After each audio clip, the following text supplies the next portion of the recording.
Yeah, hello everyone. How y'all doing? How's your week been? I had the misfortune this morning of waking up, looking outside, and the whole world was covered in snow. We are now in that part of the year where, oh boy, I gotta dig myself out. Yay. Uh, yeah, it's also cold as shit. But actually, hold on. What even is the temperature right now? It's apparently 41 degrees. He could have fooled me in that regard. Oh wait, nope, hold on. Phone updated. It's 32. It is going down to 26 tonight. It is apparently going to snow even more tonight. Yay. I wish we'd gotten snow here, then I could have stayed home from work. Yeah, well, we got also hello Dragon Ranger, hello Mega Man, hello Chanka. We got that really obnoxious kind of snow where it's just enough to make your driving miserable and just enough to be really annoying and you have to clear it, but not enough to shut the day down. So yeah, it was that kind of snow. Also, hold on, everyone. Give me a moment while I set something up. I forgot to set something at the beginning of the stream. That's not it. That's not it. There we go. There we go. I finally found some, hopefully, background music for the stream I can use. So yeah. Hopefully. So you have something to listen to while I'm rambling. It's 19 where you are. Jesus, man. I am so sorry. That is actual bullshit. The temperature right now for you, 19. Christ. Yeah, so as you can probably tell now, by this is the second Tuesday in a row I've been doing this, I've decided to set aside Tuesdays for rambling and ranting about stuff.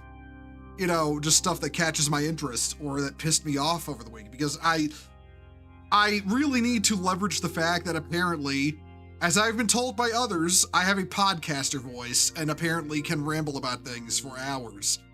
So yeah, I've decided to make that a Tuesday thing now, because, I didn't really have a day set aside for it. I should probably take my AC unit out of my window at this point. That might be a good idea, Dragon Ranger. Listen, as much like boiling the frog, you don't want to freeze the frog either, Like both can happen, especially because you're just letting the hot air out if you got an AC unit in the window. That's normal for your area in winter. Yeah, no, excuse me. Yeah, no, I get that, man. I live in a more temperate area, so 32 in early December ain't that unusual. But I also know there's in the Chicago area, for example, they get winters so cold, it's cold, almost as cold as the Antarctic. So yeah. So hello, Heliosphere. How you doing? But yeah. Okay, so I know you're looking at, probably looking at the title of the stream and you're like, what the hell is that first topic, right? Nuclear war is winnable. Okay, I wanna begin by immediately saying no one is planning to nuke each other. Okay? No, there are currently no countries with plans to nuke each other. In fact, it looks like the war in Ukraine, which I'll point out, I have my own little conspiracy theories about events in Ukraine regarding nuclear weapons, but that looks like it might actually end soon. Because Trump is basically forcing Ukraine to accept, and finally, be like, okay, look, you can't win this war. Stop wasting lives. Just, accept terms with Russia and just fucking end it, right? It didn't get above 35 today, and I live in the South. In the South. Okay, yeah. If it's 35 in the South, then. But yeah, no one is planning to nuke each other yet. We're gonna be kind of discussing that here, because this kind of came up over the week, and I kind of caused a minor shitstorm talking about it because a bunch of people, okay, I've noticed that you can't talk about the topic of nukes, nuclear war, or nuclear strategy without people like completely chimping out over it. Like you absolutely can. Like, and so here, let's go over, you know what, let's move on over to here. Let's move on over to here. This is what caused the oh. Yeah, this is footage out of Russia. They're testing their latest, I don't know if this is like one of their latest ICBMs, like the Sarmat, or one of their older ones. If y'all don't know, because I keep abreast of military matters a lot. The Sarmat is Russia's new ICBM. It's a piece of shit. Like, it's an actual piece of shit. They can't get the damn thing to work. Like, they legit cannot get the damn thing to work. It breaks down, blows up, like, it never completes a flight. They completely fragged one of their, at one of their cosmodromes, they completely fragged one of the launch platforms trying to test a Sarmat. Like, it went up on the launch pad, and that launch pad is just gone. Like, they can't rebuild it because they have no fucking money. Pretty good experiencing your first winter in the steppes. So strange, no autumn rain season, just snow, 30 to 40 degrees Fahrenheit. The steppes, I have no idea where that is. Like which steppes that could be, but, yeah, I hope it's all going well for you. But yeah, so yeah, basically I saw this footage, like, you know, Russia fucking up another, you know, missile test as happens very frequently. And I point out this post from a guy, and this is what got everyone mad. Cause I said, you know, this guy, cause this guy was responding to somebody else I follow. And he was talking about, like, you know, this topic, and this is a topic he is, you know, this is a topic, like, this is his job, you know, this is a guy, like, this is his job, so he knows what he's talking about. But he said the following: as someone who works in the realm of nuclear weapons, specifically post-nuclear recon and contamination, nuclear war is objectively a winnable war, and I'm tired of pretending it isn't. Even accounting for reduced costs in Russia, Russia does not have the capabilities to keep their warheads and missiles consistently refurbished, and this doesn't even account for the severe issues that rampant corruption causes. I wouldn't be surprised if less than 20% of Russia's nukes are even functional. Now, to give you all some numbers on that, because, okay, we're going into a degree of TISM I rarely talk about, but this is something that I do keep an eye on. Russia claims to have 6,000 nuclear weapons with 1,200 ready to go if a war starts, you know? And that 1,200 is generally split between, I think it's like 500 ICBMs. Actually, no, it might not be 500 ICBMs. It's something like, it's like they claim 500. But honestly, a lot of Russia's nuclear missile arsenal is IRBMs and cruise missiles. They don't have as many ICBMs as the US. But let's do some basic math now. Let's assume for a moment this guy is right. 6,000 times, what is it, 0.2?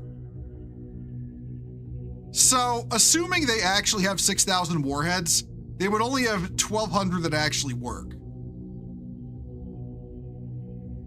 Of the 1,200 they claim to have ready, 240 would work.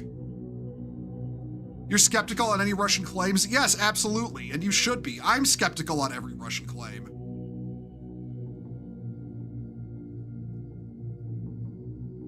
We'll get to some. We'll get to some. We may get to some of my, little paranoid rambling about the state of the war in Ukraine in a little bit. Oh no, Bo's doing math. Yeah, no. Listen. What? I have a little bit of fuzz on the top of my head because I haven't shaved in a bit. That's smoking right now for me doing math, and I'm using a calculator too. But yes, assuming this guy's correct, and considering, I believe him when he says this is his job. So we assume at any given point, Russia has 240 functioning nuclear warheads ready to go, in case the button is pushed, right?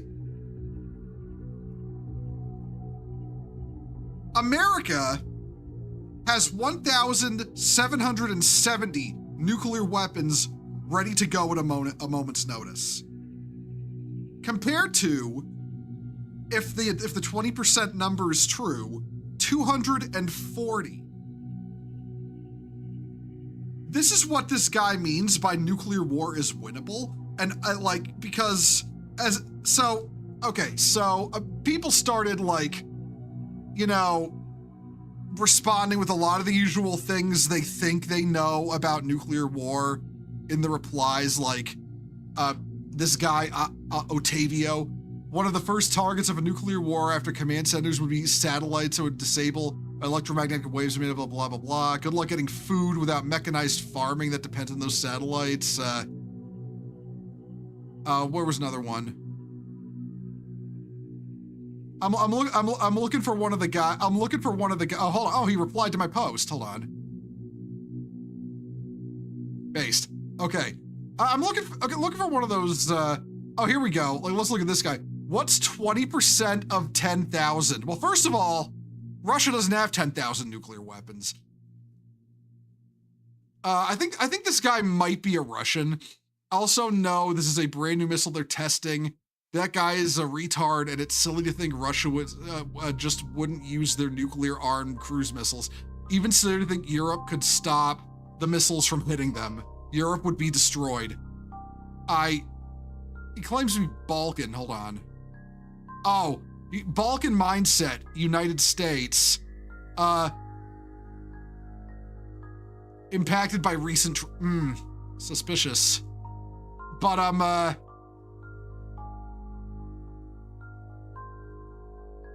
let's see. But yeah, you get the idea. People getting all mad at this post. This prompted another post for me where I say the following. I speak with complete honesty when I say the sheer amount of misinformation on the modern state of potential nuclear war due to Hollywood and other pop culture media should be combated.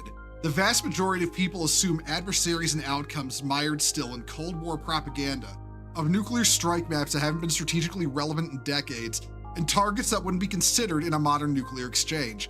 Talking about nuclear winter like it's actually possible, and mutually assured destruction, that's what MAD is, like it's not an outdated concept for lack of a peer adversary. Never mind that probably the biggest nuclear threat isn't Russia or China, but a rogue state with a single nuke and something to prove. Let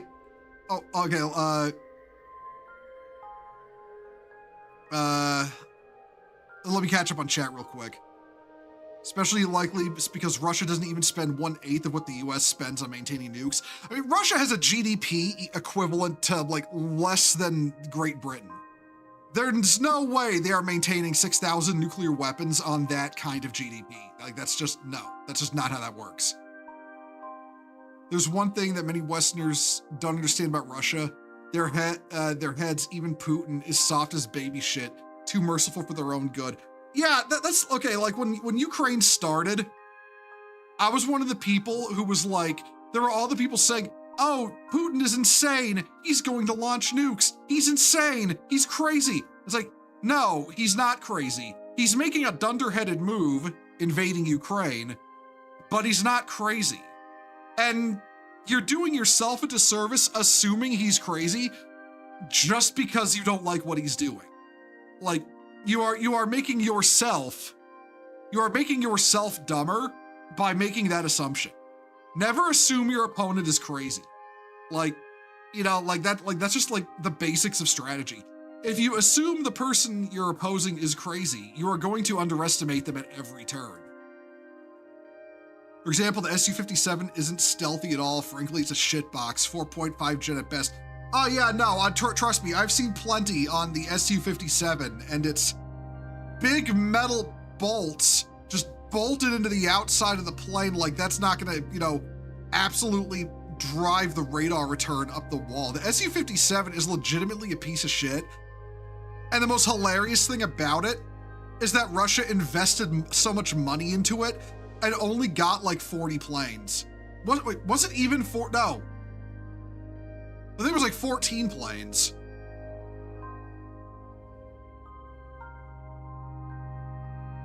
SU-57 is an absolute disaster for Russia. It's an absolute disaster of a weapons program. And that's kind of everything, that all their new weapons programs are disasters. I've seen Russians using stolen European farming equipment after they jailbreaked it, lobbyists seeing through subscription via satellites. So no, they still have farming. We still have farming with this shit. Yeah, no. Yeah, no. The idea that farming relies on satellites is absolutely ridiculous. Like, that is ridiculous. But you know, you talk about the you talk about, you know, Russians, you know, and Russians and like, you know, satellite equipment. Well, listen, never ask a Russia sim on Twitter what the SU-57 uses for a GPS. It's literally an over-the-counter GPS system they duct tape to the inside of the cockpit or something like that, or Velcro it to the inside of the cockpit. It's fucking sad.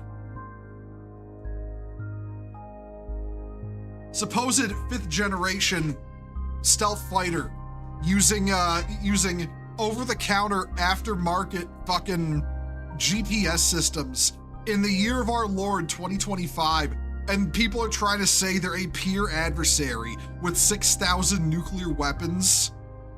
And people also think that's, like I said, they think that 6,000 nukes ready to go. It's 6,000 total, their stockpile. No country has their entire stockpile ready to go.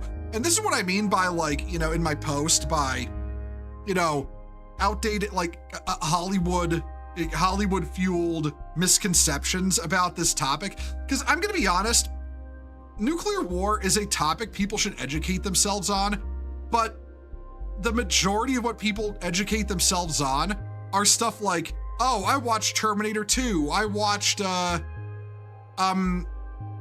Threads, I watched that, what the hell was that one American movie from the 1970s where Arkansas gets nuked in a nuclear, what the hell movie was that? The Day After. I watched The Day After, you know? It's the equivalent of saying you know everything you know about, you know, nuclear power, like, you know, nuclear reactors, from the China Syndrome, or from watching Godzilla vs. Destroya. It's like, no, those are terrible sources. Those are legitimately terrible sources of information. You're watching movies. Movies get shit wrong. That's why I don't use movies to educate yourself. Yeah, Megaman, thank you. I was gonna say it came to me at like last second, The Day After, yeah. Hey, Philosopher, how you doing?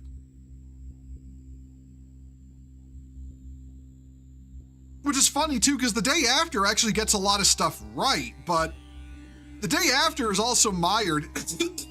Oh, Jesus. Sorry about that. That was me breathing root beer fizz on accident. Oh, Jesus. My God, man. Oh, what was wrong with me burping like that? Also, War Game. Yeah, War Game. That's another one. War Game is also, you know, War Game is more about artificial intelligence, I'd say, than nuclear war, if you ask me. Like, they're trying to stop the AI from starting a nuclear war, but it's really more about, you know, the dangers of giving AI control of the nuclear arsenal, which, I'm gonna be honest, I don't see that ever happening because human judgment would be too important in its use, you know? Oh, another one, and this is recent. House of Dynamite, which just came out. That's another one that got a lot of shit wrong. like when they launch, like in that movie where, you know, there's a nuclear missile flying toward Chicago, launched from an unknown source. First of all, okay, we're gonna go over that movie real quick before I continue talking about, you know, this topic in the real world. But okay, I haven't seen House of Dynamite. I watched Critical Drinker's review on it, and he said it wasn't very good because it takes this legitimately nail-biting potential story and does a really poor Rashomon-style telling of it, and it's just not good. I want to watch it for myself before I make final judgment, but one thing they do that is absolutely ridiculous is it uses that, you know, that 1980s, mid-90s understanding of how nuclear missile interception works, where, like, you know, it's like hitting a bullet with another bullet in motion. It's impossible, you know?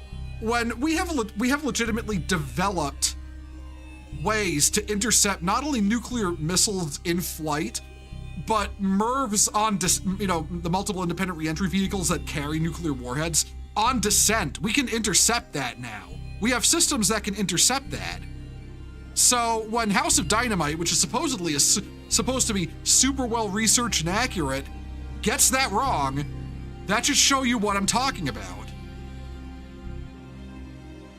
The only Russian weapon system I can think of that hasn't been completely bad is the AK-12 rifle program, which, while a rocky start, has made what is now a decent rifle. Yeah, no, I'll say this. I'll definitely say this. Soviet and post-Soviet Russian guns are actually really good.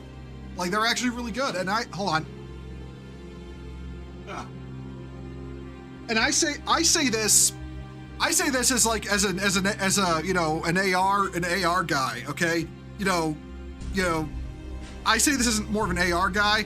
Yeah, no, Russian guns are actually really good. So, I will definitely say, hold on. Oh, I fucked that up, hold on. There we go.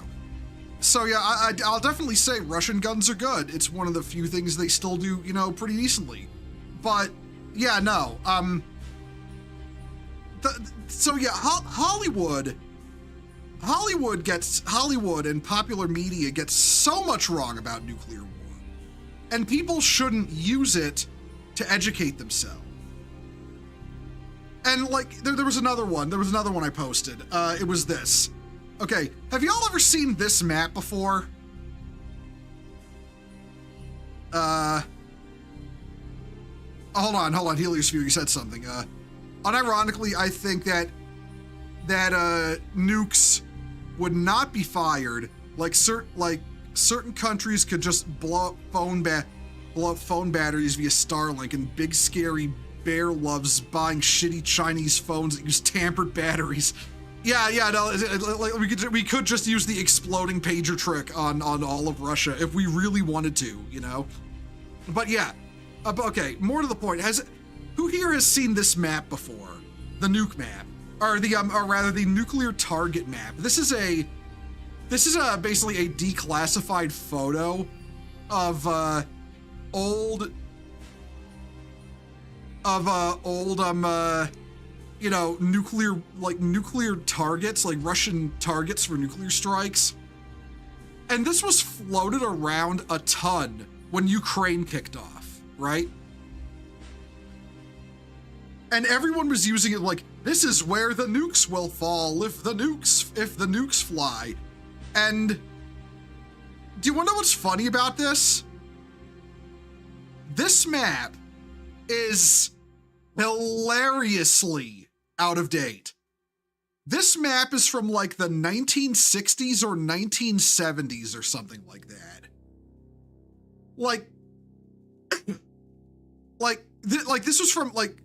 This map was drawn up at a time when the primary delivery method of nuclear weapons would be bombers.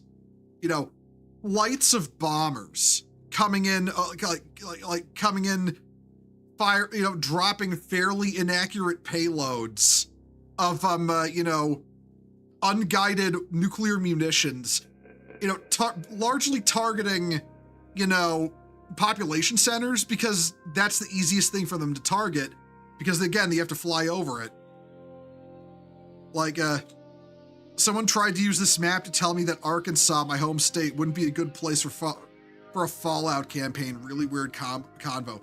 Yeah, like, okay, like, what's this map for? Okay, because, Biggie, because I think you just got here and we're on the topic of what would actually happen if nukes flew. Because we're talking about the actual strategy and stuff. This is an incredibly out-of-date map. Like, we're talking 1960s, early 70s of Soviet targets for nuclear strikes. And it's like, okay, here's something you have to realize nowadays, like why this map is out of date. Unless it's like, you know, Washington, D.C., which is like, you know, a command and control center, they're not going to be throwing a nuke at a population center. They don't have, okay, most countries do not have enough ICBMs ready to go. Then this includes the United States. Of those 1,770 nuclear weapons we have ready to go, not all of them are ICBMs. Most countries do not have enough ICBMs to target population centers. What they're going to target are launch facilities. They're going to target the silos. They're going to target, you know, places like, you know, Cheyenne Mountain, you know, NORAD. They're going to target command and control, launch facilities. They're not going to target population centers because nobody has enough ICBM launched nukes nowadays to actually do that. Honestly, most use of nuclear weapons after the initial launch, which again would target launch facilities and command and control, would be battlefield use. They'd be tactical weapons. Most likely used at sea. Because, you know, there'd probably be nuclear exchanges at sea between warships. But maybe there'd be some land battlefield targets with like cruise missiles, but you would not see wholesale targeting of population centers anymore. Nobody has that many ready to go bombs to spare. And that's a reality of modern nuclear war that's never covered. It wouldn't just be raining ICBMs down on cities. That's not how it would work anymore. It hasn't worked like that for decades. Especially since the collapse of the Soviet Union, and Russia can't even maintain a nuclear arsenal. There's a good belief that Russia couldn't even maintain that many nukes when the Soviet Union was still around toward the end. Hello, peeps. Remember that China's ICBMs are filled with rainwater? Oh yeah, like, speaking of that, there was intelligence leaked out of China recently that most of a good majority of China's nuclear launch silos, the doors are stuck shut because they don't work, and the corruption is so bad that they the corruption is so bad in China that they burned all the fuel for the missiles to like cook their lunch, like to cook their food at the bases. So now there's no fuel to actually launch most of the missiles, so they just fill them with water. So yeah, they just built it. So and this is China. This is considered our #1 competitor in the world. Imagine how it is in Russia. If China can't even fuel their damn missiles due to rampant corruption and mismanagement, if they can't fix their launch silos. More concerned about China than Russia? I mean, yeah. Honestly, China is more likely to start a war. Okay, my honest opinion, China is more likely to start a war that will involve the United States, but China, I also think, is less willing, or not so much less willing, but despite their war hawkish nature with America, I don't think would be actually willing to launch, because we know for a fact they have 500 warheads total. They have 500 warheads total. And again, that the 500 warheads total are not how many they have, locked, cocked, and ready to rock in case something went down. So if it actually came to nukes flying between America and China, that would okay. I want a full disclaimer here because I got called on this when I was talking about this on Twitter. I got called on this. I am not saying we should have a nuclear war. That much should be obvious. If you think discussing the realities of this topic means you want this to happen, you're a fucking idiot. And you're an even bigger idiot for assuming the guy you're talking to wants that. But China would probably not launch just because they know in a nuclear exchange, they wouldn't exist anymore. America would be bloodied. It would be bad. But a country with only 500 warheads total attacking us versus 1,770 ready to go like America, China would not survive that. They'd glass our jaw pretty good, but we'd snap their neck. Like, it would be over. China wouldn't exist.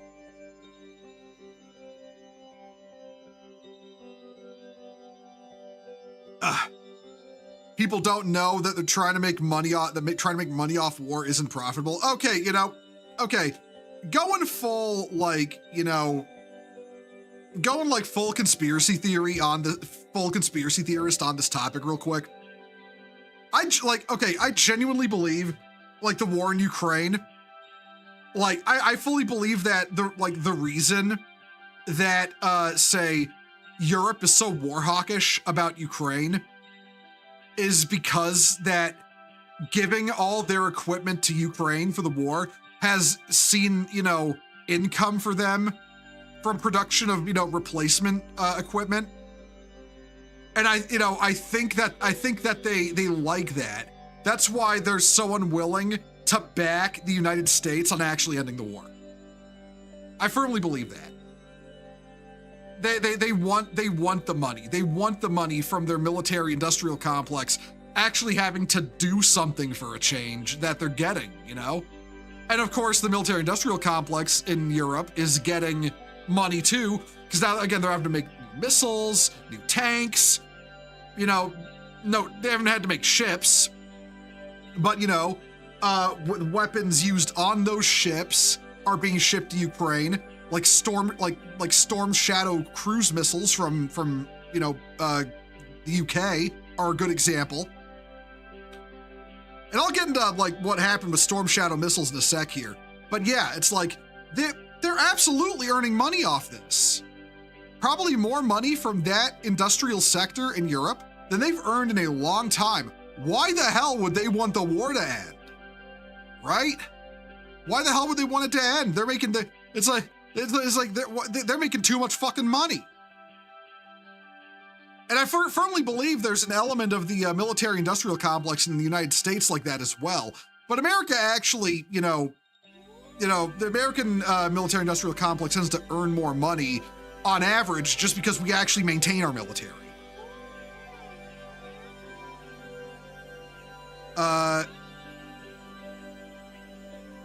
You don't think nukes would be used on battlefields, too scattered across countries, at most a few thousand in big cities, judging by Ukrainian battles. Military heads are cheap heads, so drones.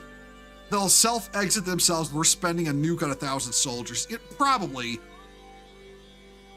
I'd say the chance is more likely if it's a battle they're losing and just want to wipe the board clean on that battle, I'd say in that situation, maybe. I firmly believe we would be more likely to see, battlefield nuclear exchange on the ocean between warships than, say, on land. There's really nothing to gain from it on land. Because remember, a lot of modern nuclear strategy also involves, the fact that people realize, if we're going to be invading after we launch those missiles, more than likely. So we want there something to be actually invade. It kind of harkens back to when I was talking about, why orbital strikes are never portrayed realistically in fiction. Because anything powerful enough to shoot an energy weapon through the atmosphere or a kinetic weapon that can survive re-entry is going to cause so much damage that there's basically no point, you don't want to blow up the infrastructure on the planet you're trying to conquer in a realistic interplanetary war scenario. And that kind of works too with modern nuclear war, because again, you only have enough missiles to get to the other guy to target their missile launch facilities, and if you have enough to spare, their command and control. Your main objective when launching the ICBMs would be to prevent your opponent's ability to do a second missile strike. That's what you would spend your missiles on. You wouldn't go targeting New York, you wouldn't go targeting Chicago, you wouldn't go targeting Miami. You'd be targeting those middle of nowhere launch silos so they can't fire twice. That's what you'd be doing. Because, the de-escalation since the end of the Cold War means you don't have the missiles to spare to go for population centers, let alone most command and control. The command and control that they would target primarily, but again, for America, it would be again, Washington, D.C. So, rip if you live there, but also Cheyenne Mountain, NORAD would be a major target, especially because NORAD it's beneath a mountain. It's designed to withstand direct hits from nukes. They'd have to hit that multiple times, dead on. They'd have to be spending a bunch of warheads on Cheyenne Mountain. Bread baskets would likely be a target, though. I don't think so, Adam Fire, and the reason I don't think so is it would be okay. If you actually wanted to wipe out America's ability to produce grain, you would have to actually, in order to actually pull it off with modern arsenal sizes, you would have to focus every single bomb you had on the places where the grain fields are. And you can't afford to do that. You couldn't afford to do that in a 2000 nuke Cold War scenario, let alone a modern scenario where you don't have 2000 nukes to spare. So that's why I don't think that those would be targeted. Strategically, it would be a bad choice when you need to take out your opponent's ability to fire twice. That's what you would have to prioritize. Three Gorges Dam. Oh yeah, well that's going back to China. That's another China situation that okay, look, we could knock China out of the game with one massive ordnance penetrator and a B-2 bomber. That's just the simple truth there. China is incredibly vulnerable in terms of infrastructure. They really, really do not want to play this strategic warfare game with us. They really don't. And that's the thing too. I think they know it, and that's why they posture a lot. They posture way more than Russia does. I don't think people forget how big farm fields are. They're massive. You couldn't blow a whole one up with one nuke or even irradiate the whole thing. Not to mention, and this is something else people point out, the radioactivity from an atomic bomb does not last long. It lasts maybe a week. That's when people oh, no one would be able to live anywhere for thousands of years. Yeah, that's not how that works. Have y'all ever, okay, you know what? I can't believe I have to do this. In this modern day and age when anybody can look this up, but okay, hold on. I need to find, okay, we're bringing down the media share real quick. I want to show y'all something. I'm going to show y'all something real quick. I want to show y'all a funny image. Hold on, I just need this up here. It's kind of small resolution, but whatever. Okay, here we are. I want y'all to tell me something. What city do you think this is? What city do you think you are looking at right now?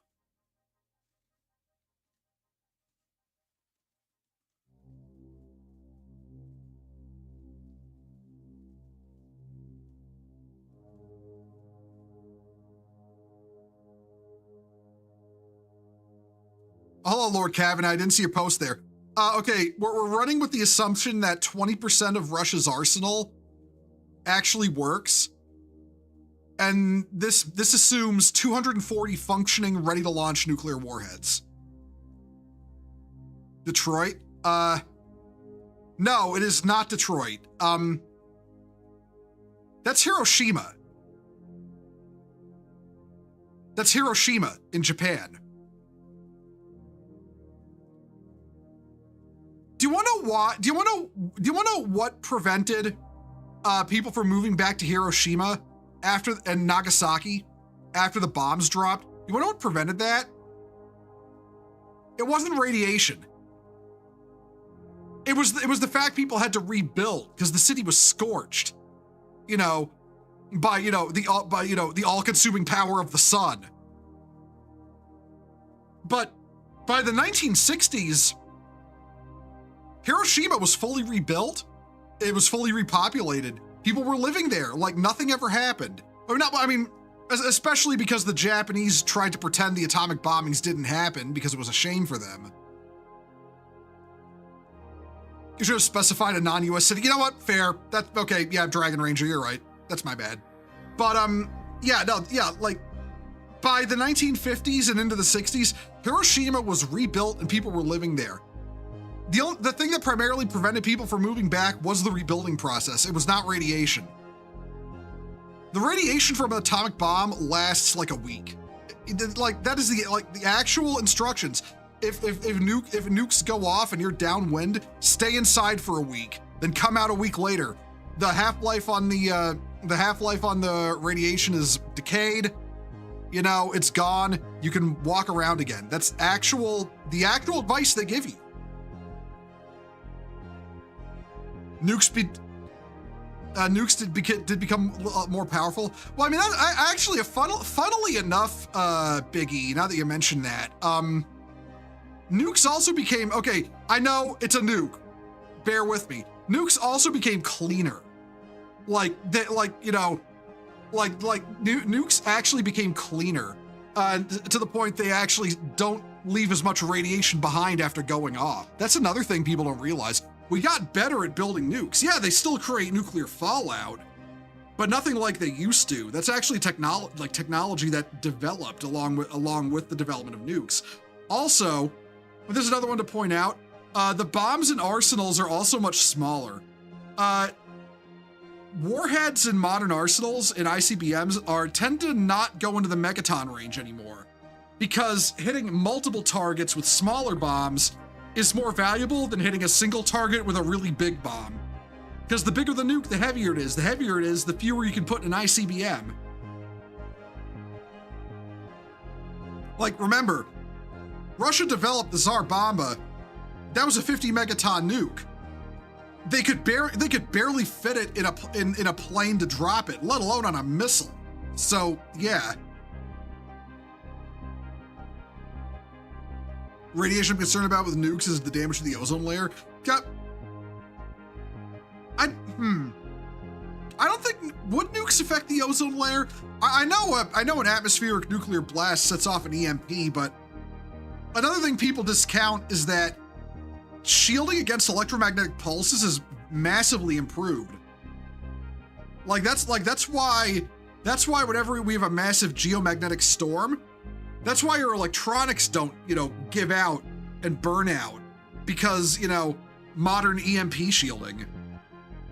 Honestly, an EMP would probably knock out the power grid, but it wouldn't destroy all your electronics. You could get the power grid back up and running afterwards. It wouldn't annihilate it. It would just take some repairs, to get up and running. It would be rough for a while, but yeah, an atmospheric nuke would not cause the everything down to your cell phone fucking dies situation. And anything plugged into the wall would be, your surge protector could protect against it. It's like I've been saying this whole time, people don't know real facts about nukes. They know Hollywood assumptions about nukes, because most people don't touch the topic unless we're talking about a movie or something.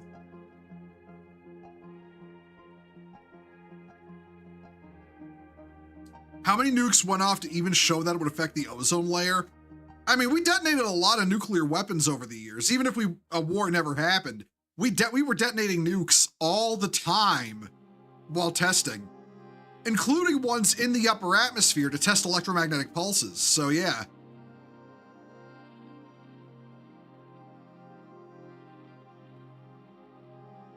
We need to worry about fusion bombs. We need to worry about fission bombs. Well, I mean, okay. Well, another thing that I recall, I don't think the so-called cobalt bomb, that is an incredibly dirty nuke designed specifically to spread an incredible amount of radiation, also called a neutron bomb. Those were never actually developed, as far as I remember. They tried making them, but could never get them to work. So, yeah, those don't exist. Don't get you started on the fearmonger so-called science channels. Oh, don't get me, oh, excuse me. Don't get me fucking started on shit like I fucking love science, you know? I fundamentally hate I fucking love science. I remember, like, there was one year, it was like around 2012, 2013, something like that, where I fucking love science put out an article about how that year was one of the best years for science. And, you know, they listed a bunch of like really legitimately amazing scientific advancements, like some really good shit, right? And then people who followed, this was on Facebook, by the way, people on their Facebook page bitched and complained about all the ways, oh, the world is ending in all these ways, and you're saying it was one of the best years possible. So what I fucking love science did was they deleted the original article and then put out an article. Rather than top 10 ways it was a great year for science, it was top 10 ways the world ended this year. And it was all kinds of hyper exaggerated bullshit, like saying, the one that stands out in my mind was Earth's oceans became a toxic acidic soup that can no longer support life. It was hyper exaggerating the topic of oceanic acidification, which a rise in it was reported, but not trending toward a end of the world scenario where like the oceans become too acidic to support phytoplankton. And then not only, but still, it trumped this up like the world was going to end from this. And then not only that, they put out a second post on the Facebook page where they apologized for the first article and I will always remember this quote. I'll probably never find the post itself because it was so long ago, but I'll remember why. They apologized for stirring false hope. That forever solidified my hatred of I fucking love science. And honestly, I think it was one of the things that red pilled me toward becoming more right wing. Because at this point in history, I was actually like, I was in my unironic proto woke leftist phase. And I think seeing that kind of knocked me out of it because it was one of the things that knocked me out of it because it was like, oh, but what do you mean? What do you mean you apologize for reporting on good things just to focus on all the bad things? What are you talking about? What kind of logic is that? You know? The other thing was the LGBT community, you know, completely losing itself to the, you know, letting the lunatics run the asylum. And I'd been big on like, you know, the whole gay rights thing because I mean, fucking gay, right? But you know, but then I see them all like completely losing their minds and talking about like banning art and jailing people who disagree with them. And I'm like, you know, this support we've just gained, the support now we've gained, you're gonna lose it all if you keep pushing this. And they were like, oh, what are you, some kind of homophobe sympathizer? Oh, you've internalized homophobia. And I was like, okay, fuck you then. And I left the gay rights movement and the LGBT community and I've never looked back. Oh, and guess what now? Guess what? Support for LGBT people has dropped by something like 47%. Honestly, hey, pick up the phone because I fucking called it, okay? God almighty. The only time that acidification got to an end of the world scenario was in the Great Dying, aka the Permian extinction event, billions of years. Wait, was it billions? Or was that millions? That was, I'm 99% certain that was billions, and I'm fucking up remembering this because numbers. But yeah, no, seriously. I love science seems to love black-pilled cuckoldry over positive facts. I mean, well, yeah, it's all part of the mainstream media spin cycle, you know? Like, but yeah, no. But yeah, wait, so what you're saying is the Cold War wasn't as dangerous as it was projected. I would absolutely say when everybody was like at the maximum of their nuclear arsenals and the maximum, you know, tensions, it was absolutely as dangerous as projected. But the problem is, and this is honestly the core of the argument, is that people's understanding of nuclear war, how it would be fought, what would be targeted, and all the aftermath and everything is based on a, you know, it's based on a concept of the scenario that froze at that period, and in the eye of pop culture, popular media, film, Hollywood, your average person's understanding of, you know, any of this is frozen at that point in history and has not kept up with advancing nuclear weapons technology, advancing counter nuclear weapons technology, interception missiles and such, or our ability to detect launches, things like that. It has not kept up with strategy and tactics. It has not kept up with, you know, which weapons are deployed against what. It has not kept up with, you know, postures. It has not kept up with international relations. It has not kept up with, what are some other important things? It has not kept up with, say, arsenal sizes. Arsenal sizes have shrunk significantly since the Cold War, including, both, ready to launch weapons and stockpiles. It has not kept up with anything. The entire public understanding of nuclear war is incredibly backwards. It's incredibly uneducated because nobody keeps up with it. Because most people don't think of it until it hits the news cycle when, like, say, Ukraine and Russia are doing something stupid and provoking, Putin into being all like, oh, if you do this thing, I'm gonna launch. And it's like, well, first of all, Putin, no, you're fucking not. Second of all, no, you're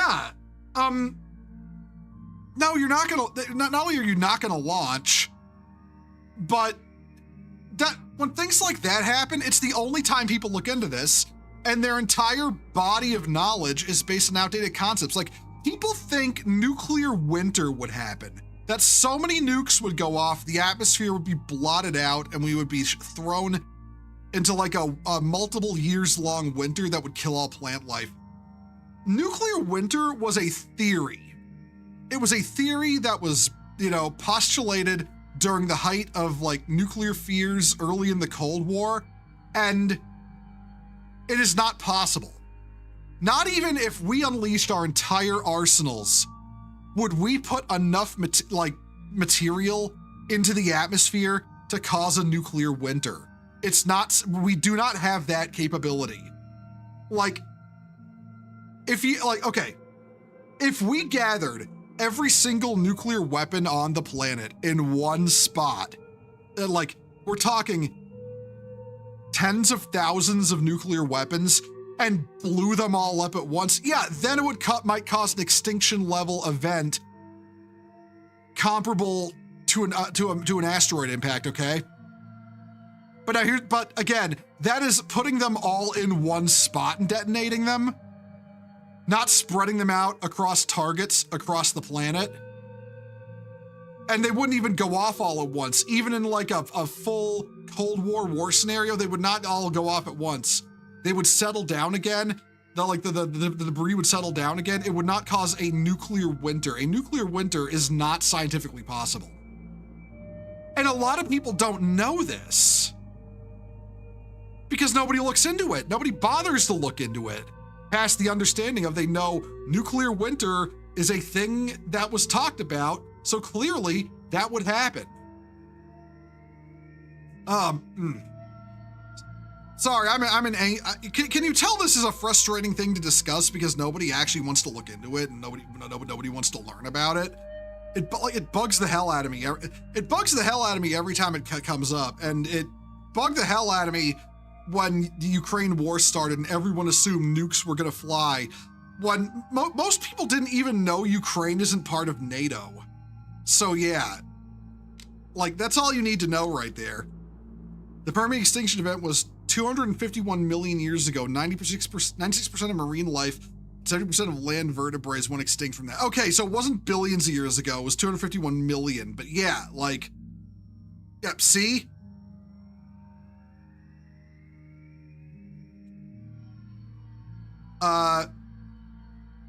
It's also part of why we haven't advanced nuclear reactors. Boomers and even Gen X hear nuclear panic like morons. Well, their whole understanding of nuclear power, again, comes from the Chernobyl disaster, the film The China Syndrome, and 3 Mile Island, even though 3 Mile Island shows American-designed reactors worked exactly as they were supposed to. So, 3 Mile Island is an argument for nuclear power, not against it. Nuclear winter is absolutely plausible. Singular volcanic. Okay. Here's the thing. Here's the thing, Craven. Like, okay, Mount Pinatubo caused. What was it? Pinatubo? Fuck. It was. I think it was Pinatubo. Mount Pinatubo, when that erupted, it was like I want to say it was in the 90s, caused a noticeable. Oh shit, we got an ad break. Hold on, everyone who can, like, on the YouTube end of things, who is still watching. I'm waiting the 20 seconds for the ad break to go away so people who aren't subbed on Twitch don't have to, like, miss out on what I'm saying.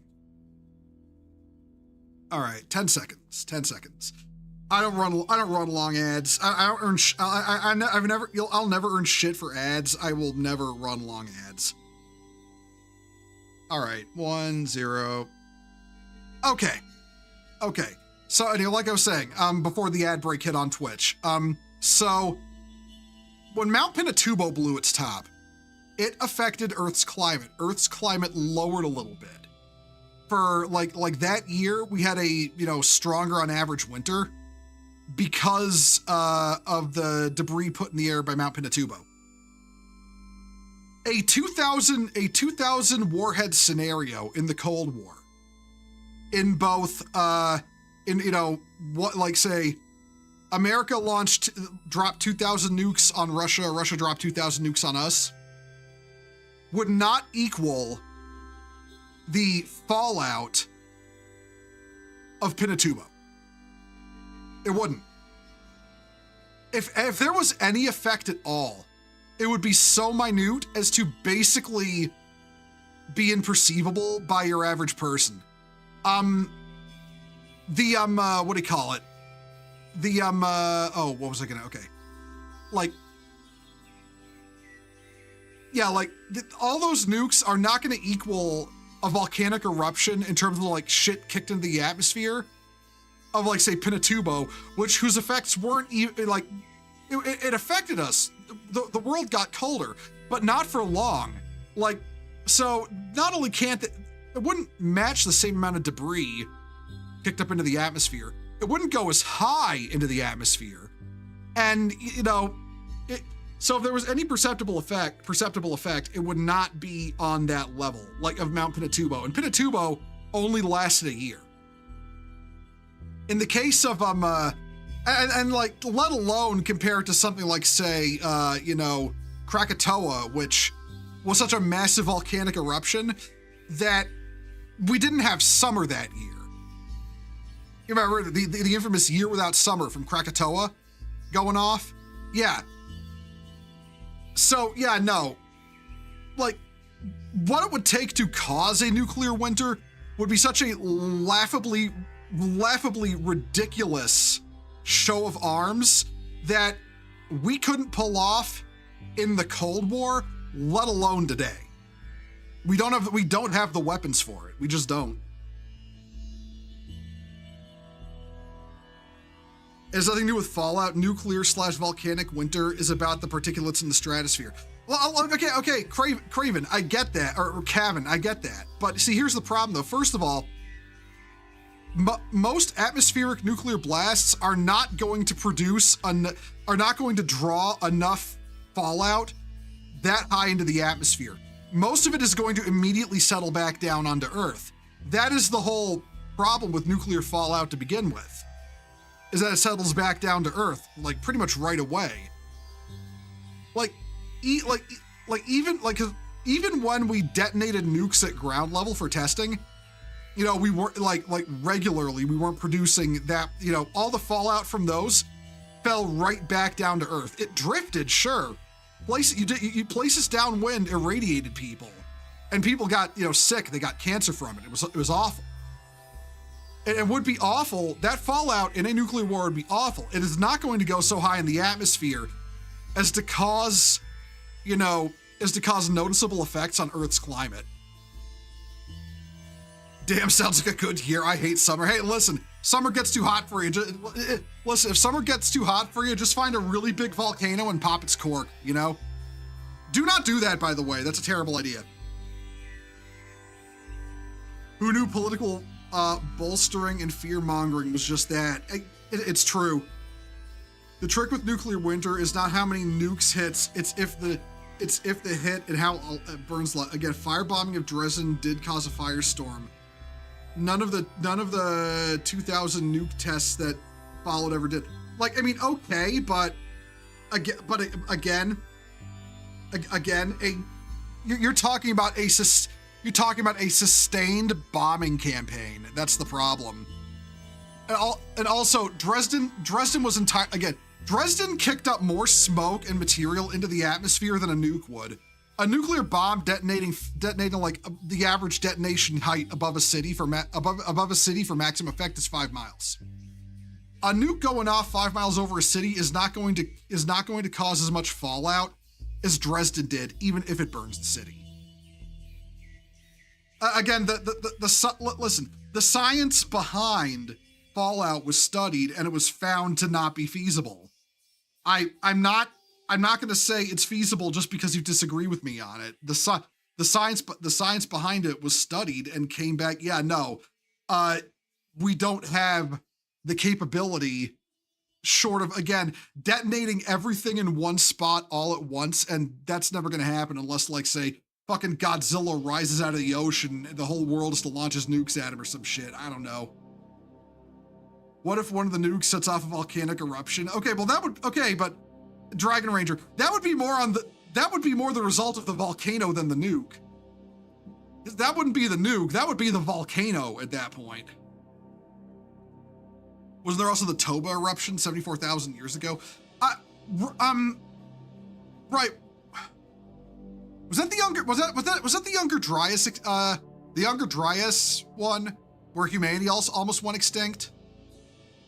Is that the same event? I know people blame the Toba eruption on a potential near extinction of humanity event, but yeah, again, that's a super volcano. You were using fallout wrong. I mean, I'm not really.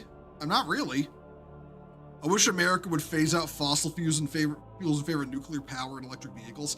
I'll be honest, I don't think fully electric vehicles will ever be able to take off in the near future.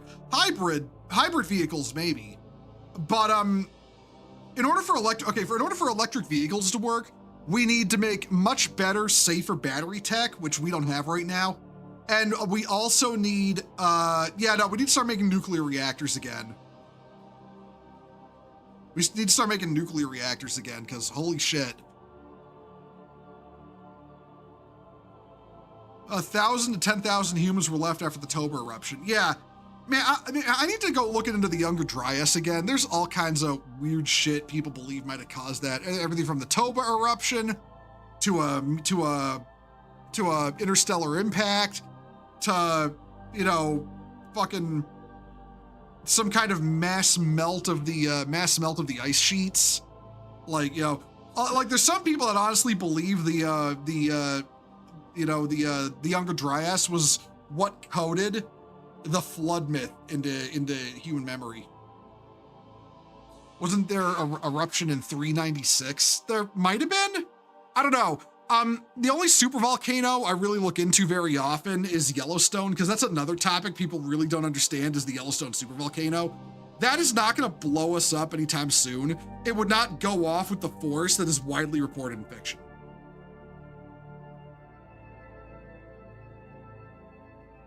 I've seen Chinese electric vehicles, those idiots can and will cause another Chernobyl. I mean, listen, Chinese electric vehicles just randomly explode on their drivers. And it's one of those, you know, it's one of those things, you can find like when the footage leaks online, like the Tofu drug projects. Also, electrical infrastructure would need to be overhauled for electric vehicles. Yeah, it would.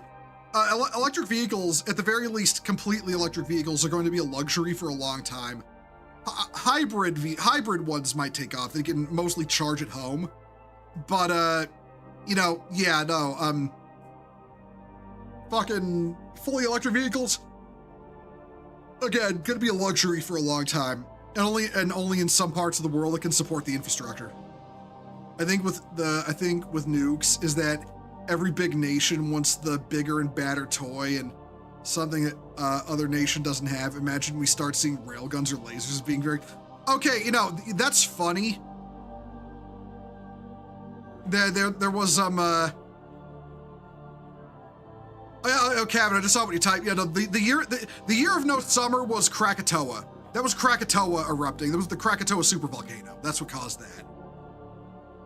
But anyway, oh shit, where was I going with that? Oh yeah, no, that's another thing that's funny. Hey, remember how the Biden administration canceled railgun research? Guess what happened? Japan has figured out railguns. Like, you know, targeting, you know, rapid capacitor charge. The only thing Japan hasn't figured out is barrel wear. They figured out all the things we were about to figure out when the Biden administration canceled railguns for our warships. So, yeah. But what's this? I trust Western EVs more than Chinese ones because of Western safety standards. Yeah, same. Nuclear reactors are good as they go to shit, things go to shit. Well, that's the thing too. What happened with Chernobyl was entirely because, you know, listen, a well-designed nuclear reactor, even if it melts down, is not going to cause a problem. Like, more people need to realize that, because remember, 3 Mile Island melted down. Do you want to know why? Do you want to know why the state of Pennsylvania is still here today? Because the reactor worked as intended. We're already seeing lasers used in air defense around. Yeah, no, America got laser air defenses, but Japan got offensive railguns, basically, and that's entirely because we gave up on railguns, and I really hate that. The Biden administration has a lot to answer for, if you ask me, in terms of like hurting our ability to defend ourselves. Look, Bo, they have Gundams. It was only a matter of time for them to make railguns. You know what? Fair. That's entirely fair. But all right. So we've talked that topic to death. We've ranted about, you know, nukes like I'd planned. Time for me to, you know, shake my head at Toho. So, okay, the next topic of my consternation is, apparently there's going to be a, new Godzilla anime. And, so, okay, this would be the third Godzilla anime, for those not keeping track. The Godzilla animes are, one moment, standing up a bit. Oops, stretching my legs. Can y'all hear me okay on the mic when I'm standing up? Like, am I still coming through okay? I've never actually tried, like, you know, standing up while yapping. I mostly sit down during it. But I'm just like, trying to make sure I don't die of gamer's cramp at my old age.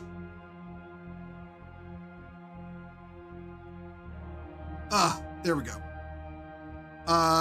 Right, but Yeah, so like I was saying, there have been 3 Godzilla animes. There is what do you call it? There was the Monster Planet trilogy, which was fucking awful. There was Godzilla Singular Point, which I think was an excellent anime, and also an excellent tourist filter. Like, all the people who were like, oh, I'm just here for the kaiju fights, you know, watched a Singular Point, was like, I don't get it. It's too complicated. It's too confusing. It's like, I don't know what's going on. And it's like, okay, you just learned that Godzilla media is an actual like storytelling genre and not just giant monsters having a wrestling match. Congratulations, you got filtered. So yeah, now we got this 3rd one coming out, and I quote, you know, this Twitter page here. Godzilla, new anime series officially announced. Animation Studios, Orange/Igloo Studio. I'm gonna have to look into them to see if they've done anything good. A story about a boy who holds the power of Godzilla within himself. Image at Toho Company. Yeah, so let's zoom in on this key art here. Godzilla is 71 years old, let it die. No, absolutely not. Yo, Big E, I don't know how to tell you this. Godzilla is literally the only cinematic universe that's still standing of the 4 that set out, you know, to like, you know, okay. When cinematic universes like became a popular concept in modern film, you know, like late to middle 2010s in that ballpark, there were 3. 3 of them set out at the beginning. The Marvel Cinematic Universe, the DC Cinematic Universe, and the Monsterverse, which is Godzilla and Kong and all them. Of the 3 of them, the only one still pulling a profit is the Monsterverse, Godzilla and Kong. And now Japan has started their own Godzilla, have decided to kickstart their own cinematic Godzilla universe again with Godzilla -1, which, you know, we'll go into upcoming Godzilla stuff, you know, soon here. But no, I do not want them to let Godzilla die. Godzilla is fucking great. Like, I don't know if y'all know this about me. I've said this on stream before, but I'm gonna reiterate it here. For me, Godzilla is an even bigger hyperfixation than Warhammer 40,000. Easily. But when I got on social media, when I got on Twitter, you know, and I started like, you know, speaking up about things I was knowledgeable about, the one that was at the forefront of the conversation was not Godzilla, it was Warhammer. So I pushed that heavily. So everybody got to know me as like a big time Warhammer fan. I generally didn't talk about Godzilla because, I don't know, Godzilla discourse on social media is fairly tame. There's people with idiotic takes, but Godzilla also has that kind of, Godzilla's a lot like Gundam, where Western takes on it are, you know, idiotic Western takes on it are genuinely not a problem. Because it's a Japanese property overseen by the Japanese, and they don't give a fuck what Americans think about it, you know? Like all the people who cheered for victory saying Gundam is woke now when Witch from Mercury came out. It's like, motherfucker, it's just a Yuri anime. It's just a Yuri anime.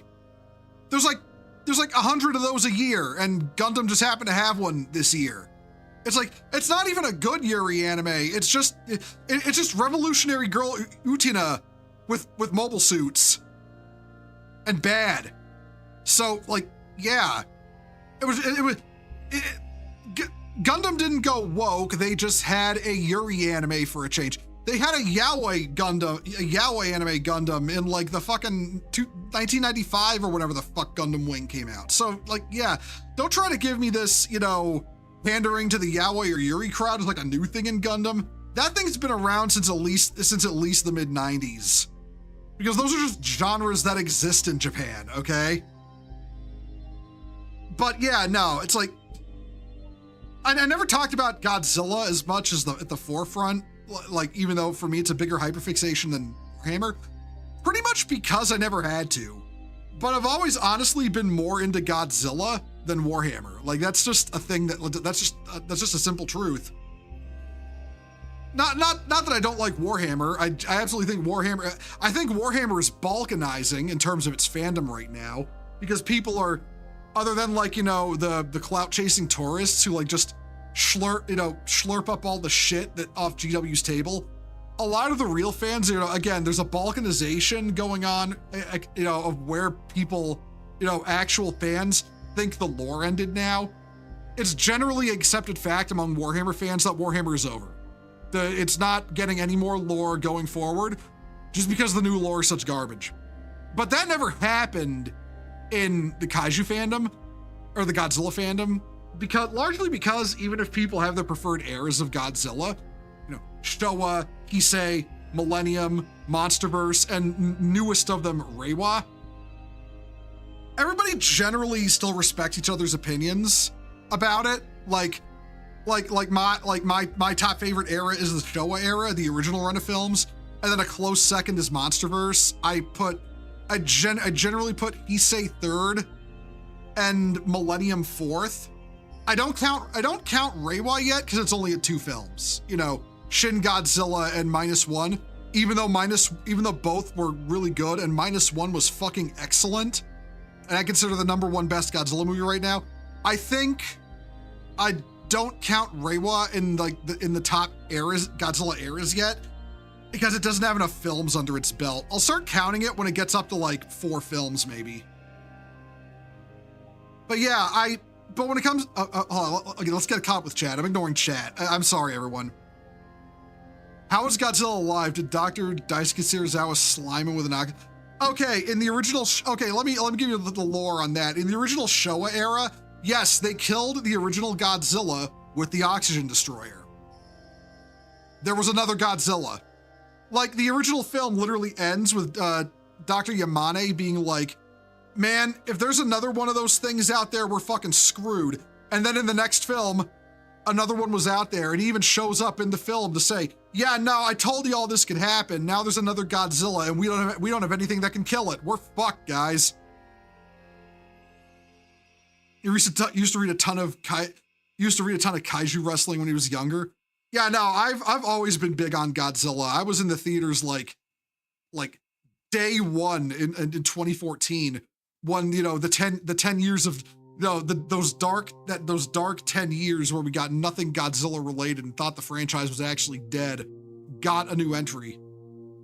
Hey Matt, how you doing? We're doing good. We moved on from discussing nuclear war to Godzilla, which is technically the same topic. I mean, after all, there were people that said Godzilla -1 was the sequel to Oppenheimer, which, I accept that headcanon that Oppenheimer and -1 take place in the same universe. Plus, the woke tourists refuse to admit that there is Yuri and Yaoi that are right-wing or right-leaning. Okay, here's the thing, Westerner. Okay, I'm gonna divert back onto the Yaoi and Yuri topic real quick, especially because I fucking hate both. They're trash genres. But I will say this. Yaoi is made for women and Yuri is made for men. A lot of people don't realize that. Most Yaoi is made by women and marketed towards women. Most Yuri is marketed toward men. The Yuri that's marketed toward a female audience is much rarer. Like, that's just a simple fact. And a lot of Yaoi and Yuri fans don't want to accept that. I like that take Oppenheimer and Godzilla -1 or take place in the same universe. I mean, technically, okay, they'd kind of have to though, They'd kind of have to. That's just history. Oppenheimer invented the atomic bomb. The atomic bomb woke Godzilla up. Like, that's just history. So, yeah, it's that's why it's not so far a stretch. I love the Shelter 54 take on Biollante goes more Haru. Listen, that channel on YouTube, I can't remember the channel off the top of my head. I legitimately love their short films. I watched them I watched them on Halloween 2024 with Nate. No, was it Halloween 2024? It might, no, was it? I don't remember. I tried watching some, you know, some older, supposedly public domain kaiju films with Nate one time, and the stream got nuked because copyright, because apparently they weren't public domain, even though the public domain said they were public domain. But we ended up watching those Godzilla short films, like, you know, Shelter 54 and all them. I legitimately love those. They're great. Godzilla vs. Biollante considered one of the best Godzilla films for a good reason, but I'm a huge fan of Godzilla against Mechagodzilla, especially for Kiryu. Those two Mechagodzilla films in the 2000s, those are the best entries in the whole Millennium era, easily. And I know a lot of people are gonna say, what about GMK? I fundamentally do not think GMK is as good as people say. I will die on that hill. If the atomic bomb woke up Godzilla, would a Tsar Bomba wake up?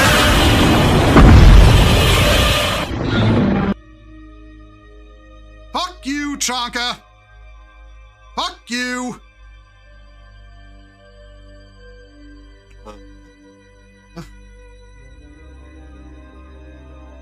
Oh, hold up. Oh, hey, okay, Nightbot nuked that. Nice. Well, let me nuke that message on the YouTube end of things, though. We don't need no bots advertising shit in my chat. Anyway, hello, Super Jesse. Just saw you there. RIP August 12th, 2036, Heat Death of the Universe. August 20, what? Oh, right, AI Squidward, right. I was like, what is bro rambling about? And it's like, okay, yeah, AI Squidward. But as I was saying before I was so rudely interrupted, Chonka, was that, you know, Tsar Bomba hasn't woken anything up in any of the Godzilla universes yet. That wouldn't surprise me, but I have gotten so incredibly off topic. Let me get back on topic. Right, yeah. Godzilla animes. Monster Planet film trilogy. It's shit. No, Monster Planet film trilogy. It's bleak. Godzilla Singular Point. It's peak. Now we've got what looks like some kind of Sentai Samurai Troopers, fucking Samurai Troopers Saint Seiya thing going on, but it's Godzilla monsters. I'm kind of, I don't know how I feel about it, but then again, I've heard good things about the Netflix Ultraman anime. Netflix didn't make it, they just distributed it. But it was animated by Mainframe Studios. And that one did the whole thing with Ultraman being like more human-sized characters. And their whole justification for it was really neat, and that's a direct sequel to the original Ultraman, where he packed off to space again at the end of the show. But the humanity in the aftermath figured out how to recreate his power and began like creating, you know, transforming people with transforming Ultraman power armor to fight monsters. And that was like the plot of that anime. I actually have to sit down and watch it, and I've heard good things about it from Ultraman fans.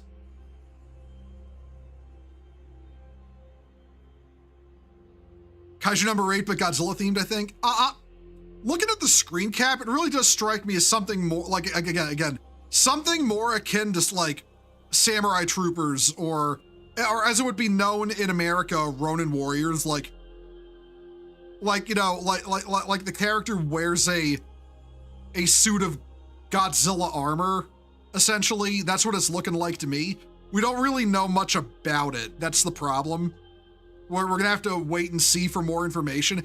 I hope it's good. I'm not poo-pooing the idea, don't get me wrong.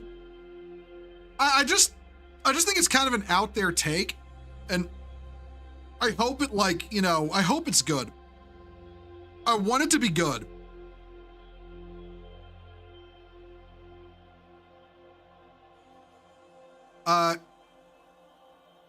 Ultraman accidentally left a genetic package in his OG host. That's how they get the ability to make the Ultraman power suits in the Ultraman anime.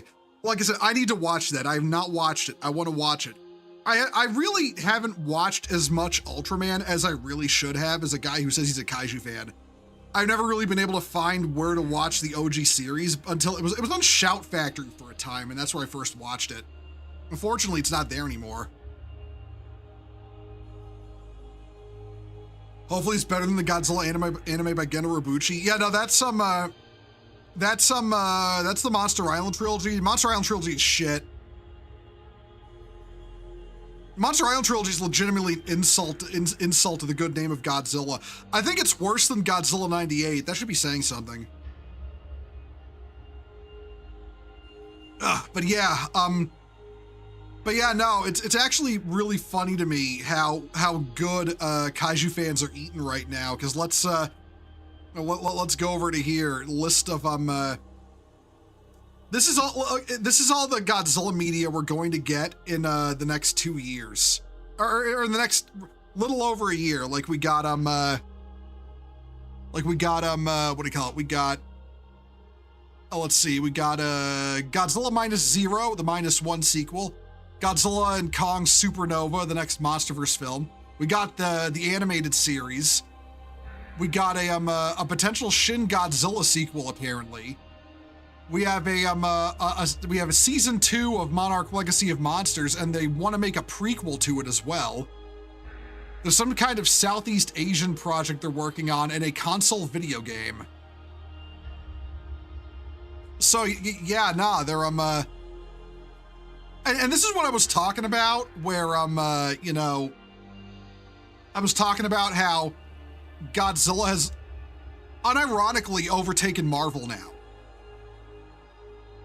The Godzilla as the big earner franchise, big earner cinematic universe has overtaken Marvel. A lot of people don't want to realize that. And has it overtaken total box office ever grossed? No. But as it currently stands, Marvel has just been flop after flop after flop after flop after flop for years now. And with Disney basically, just running it on pure inertia. While the Godzilla franchise, the MonsterVerse, the MonsterVerse had, what do you call it? King of the Monsters underperformed. Don't get me wrong. It did ultimately earn a profit though. It did earn a profit, but it underperformed at the box office. But every film since then has earned a healthy profit. And largely, what's kept it going is it's actually kind of admirable of Legendary, if you ask me. Because they keep budgets and profit expectations reasonable. Like they don't have $500 million budgets like Marvel and Star Wars. And remember Star Wars too. Star Wars in terms of profit was a non-starter. Star Wars, you can go watch my video on it on my YouTube channel. Star Wars hasn't earned a dime for Disney. They have not clawed themselves out of the debt hole they dug themselves setting up Star Wars. It's ridiculous, but yeah, it's actually kind of admirable that, the old, the tortoise and the hare story, how the tortoise won the race because he was slow and steady. That's how Legendary has done it with the MonsterVerse, and honestly, I think it's commendable. It's commendable. They're still earning healthy profits. With reasonable expectations, with, reasonable budgets kept under control, while being respectful to the characters and making, the kaiju, and making good stories. And I feel like that's not talked about enough in movie circles. It's really not, especially because a lot of film critics, even ones that, I would normally go to for and trust their opinion, like say Mahler or Critical Drinker, or just the EFAP guys in general, don't really, whenever they watch a Godzilla movie, they tend to watch a Godzilla movie with this, this opinion of they think it's bad, but they think, oh, it's at most a well-made B movie. And it's Yeah, no, you can't go into Godzilla like that. You just can't. That's not how. You can't go into a Godzilla film like that, regardless of where it's made. Like, I think a lot of people think, like, a thing people don't. Hold on, I saw chat. Did someone mention Gunhead? Someone mentioned Gunhead. Emmy said the moment someone makes a new mecha tokusatsu, like possibly Gunhead 2 or something, shit'll sell like hotcakes. Man, I remember Gunhead. I remember that. Like, I feel like I'm one of the few people who remembers Gunhead. Gunhead was fucking great. It's from that, what do you call it? From that, what is it? Mid to late 80s tokusatsu film era. Like the Godzilla 1985, Godzilla vs. Biollante era. That shit was great. Back before Toho started slashing budgets in with Godzilla vs. King Ghidorah, it drove the special effects guy to drink.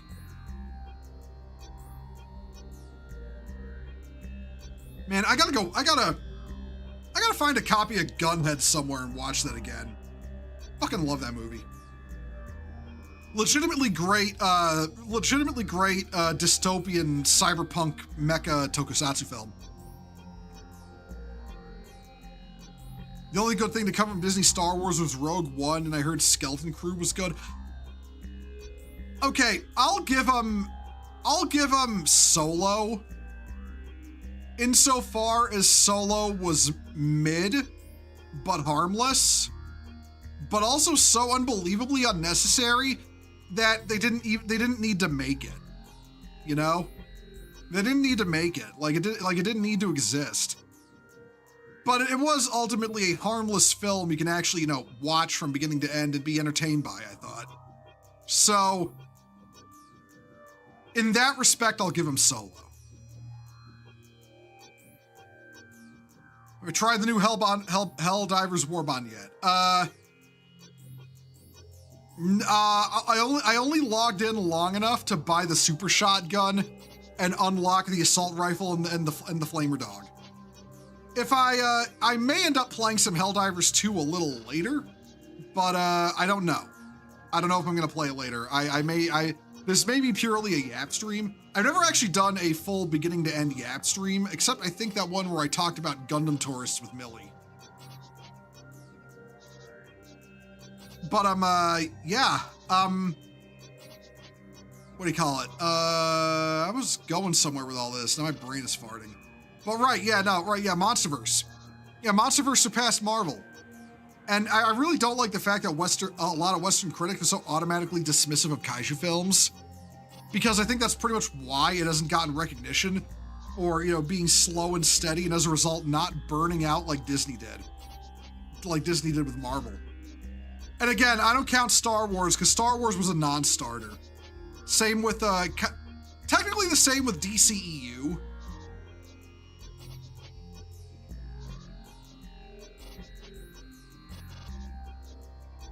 Pretty sure Gundam has also surpassed Marvel. I'm talking like cinematic universes, like like film franchises. I'm talking about that.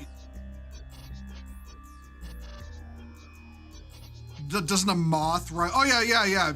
You mean Mothra? Yeah, Mothra. Yeah, Mothra's best girl. We like Mothra in these parts. Ugh. Try painting my Raven Guard beaks white, even if they're not supposed to be. I mean, yeah, sure. I don't see why not. Hold on. What else was I gonna? All right. Okay. Yeah. All right. Another topic. Another topic of discussion. By the way, speaking of Star Wars, it's actually in fact, Star Wars came up. Good segue. I just wanted to comment on this. There's a post I saw that I wanted to read off. This guy actually, hold on. Shit. No, I want you, and I want to expand you. There we go.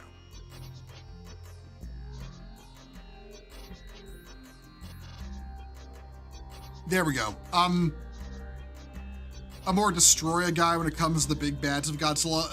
Listen, For me, it'll always be a tie between Mechagodzilla and King Ghidorah. Especially with King Ghidorah, just because of the sheer, beef between Godzilla and Ghidorah. Like he's Godzilla's Joker, like, seriously. Solo was mid, Mimban from the start of Solo would have been an awesome Battlefront map. That would have been cool. Giant crab Satan. Yeah, that's a good descriptor of a destroyer. Okay, everyone, hold on. Everyone hold on to your butts. I gotta go AFK really quick. I will be right back.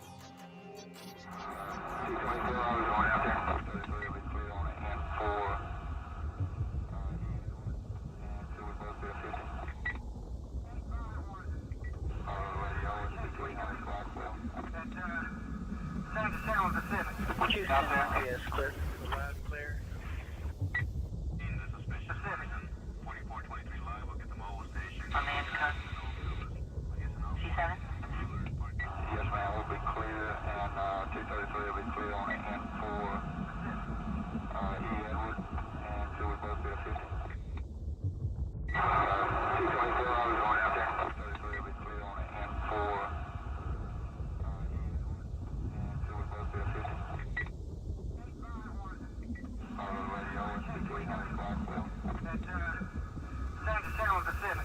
Out there, yes, clear. Loud, clear. In the suspicious Pacific. 2423 live, look at the mobile station. On the intercom.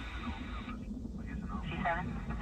Yes, ma'am, we'll be clear, and 233 will be clear on the N4. E. Edward, and 2 will both be a 50. 224, I was going out there. 233 will be clear on the N4. And 2 will both be a 50.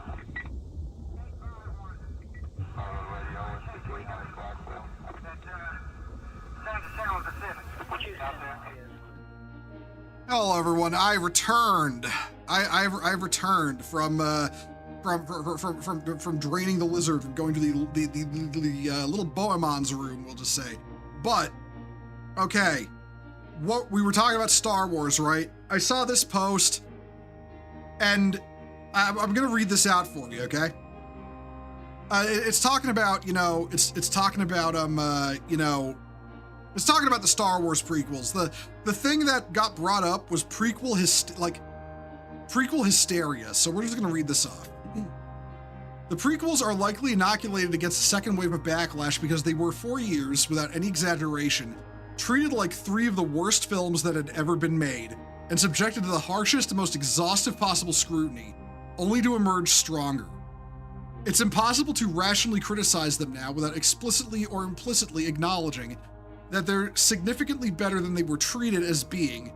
Everyone is a prequel revisionist now, except for dead enders making drive-by posts about the visionary Gary Kurtz. That's what's funny, because someone will be defending a malign film and they'll say something hyperbolically like, people act like this was the worst movie of all time. No, guys, you don't understand. That actually happened. Endless discussions took place to discern how 3 films from a previously celebrated filmmaker could have failed so spectacularly on every conceivable level. The leading hypothesis, of course, was that Lucas had actually only been peripherally involved with the original films. Even today, among certain class of online Gen Xer or elder millennial, the fact that George Lucas was the creative power behind the original trilogy is treated like a surprising and controversial suggestion. Like, this man is right. This man is entirely correct. I added my own input on this from my own perspective of somebody, who is a longtime Star Wars fan from, back in the day. I first got big into Star Wars in 1997. So I got big into I had watched the original trilogy before, then I saw the special editions in 1997 as they hit theaters, and that was when I became a big time Star Wars fan. And I remember, I remember the attitude of the time. So I'm gonna read off my own response to this, because, and for those of you who weren't there or weren't cognizant of it, this is what it was like. People really don't comprehend the attitude about Star Wars between a year or two before Lucasfilm was sold off to when The Force Awakens released. The prequels were treated like they'd killed the franchise. Most everything released in that era was treated similarly. People said, with zero irony, that Disney saved Star Wars, often posting the Han Solo song from Star Wars Connect as an example of what Disney had saved it from. Then they saw what Disney shit onto everyone's plate, and it hit us in the face how wrong we were. How the Star Wars fandom had been hypercritical with zero critical thought to the point of actual collective madness. The sequels were the slap in the face to knock the fandom out of that enraged stupor. People really, okay. So, okay. Okay. The idea that there was some kind of collective like madness going on with how people see the Star Wars prequels is absolutely true. Most people who think that, okay, there are two classes of people who think the Star Wars prequels are bad films. People who've never watched them and got everything they know about them from Red Letter Media or similar critical sources. Or people who still, people who are like, like the other guy's post said, this guy, about like, as he calls them,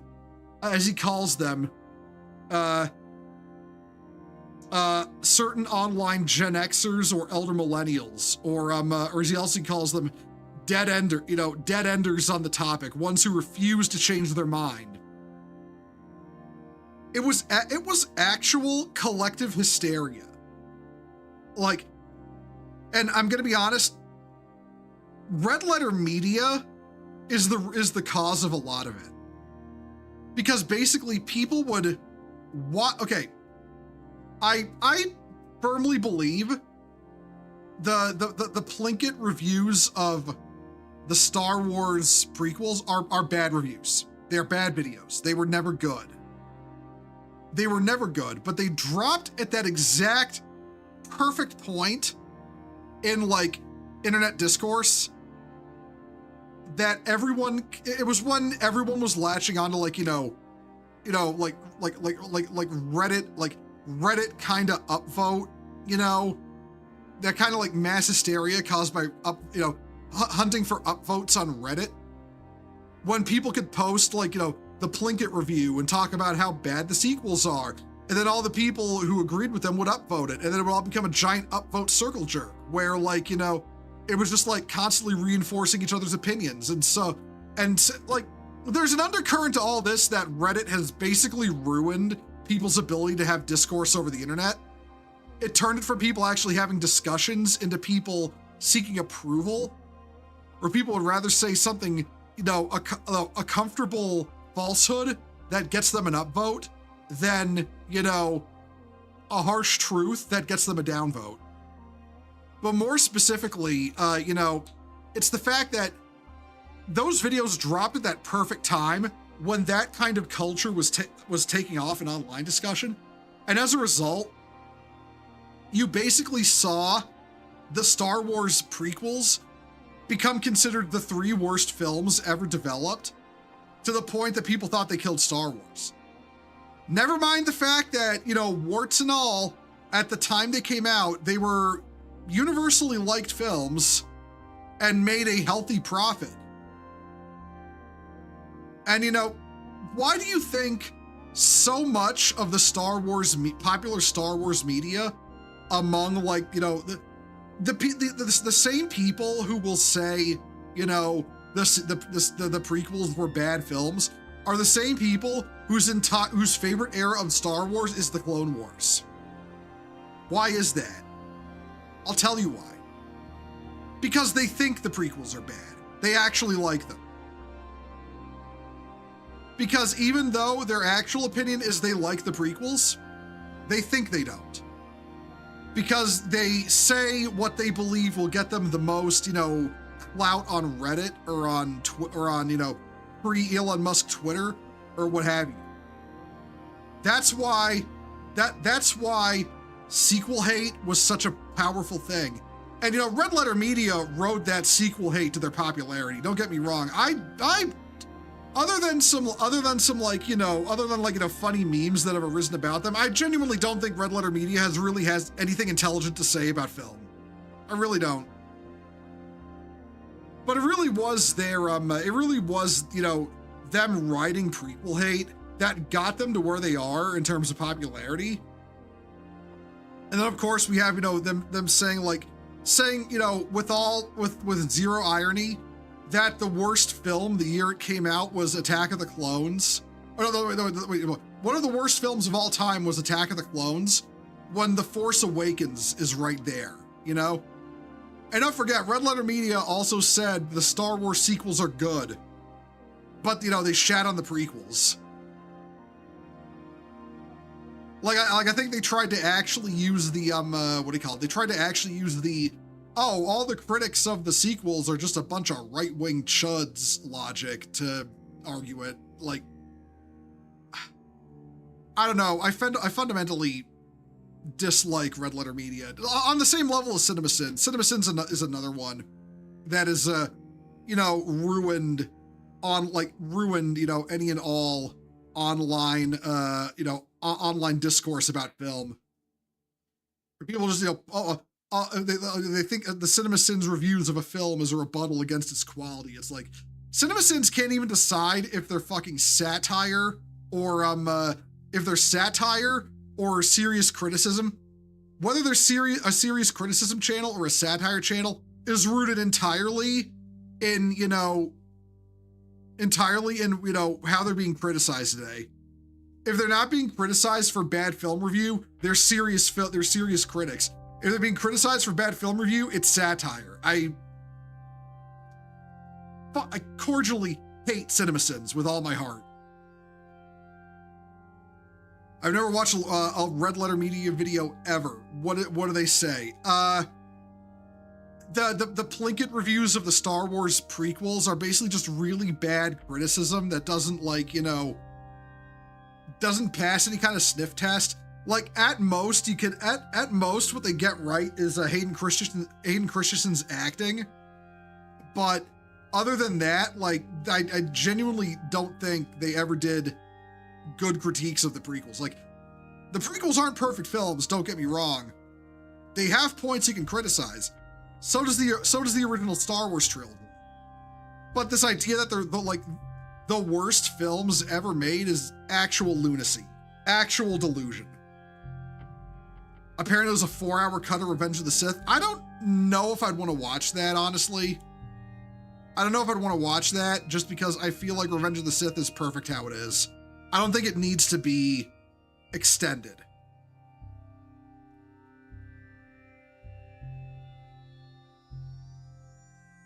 Revenge of the Sith is the best Star Wars movie, and I will not elaborate further. You know what? Yeah, you're right. You're right. I agree with you there. It's Revenge of the Sith. I'm gonna make the spicy hot take right now. Return of the Jedi is number 2, followed by Empire Strikes Back. That's my spicy hot take of the day. I think Return of the Jedi is legitimately better than Empire Strikes Back. It's not by much, it's by the thinnest of margins, but I think Return of the Jedi is the better film.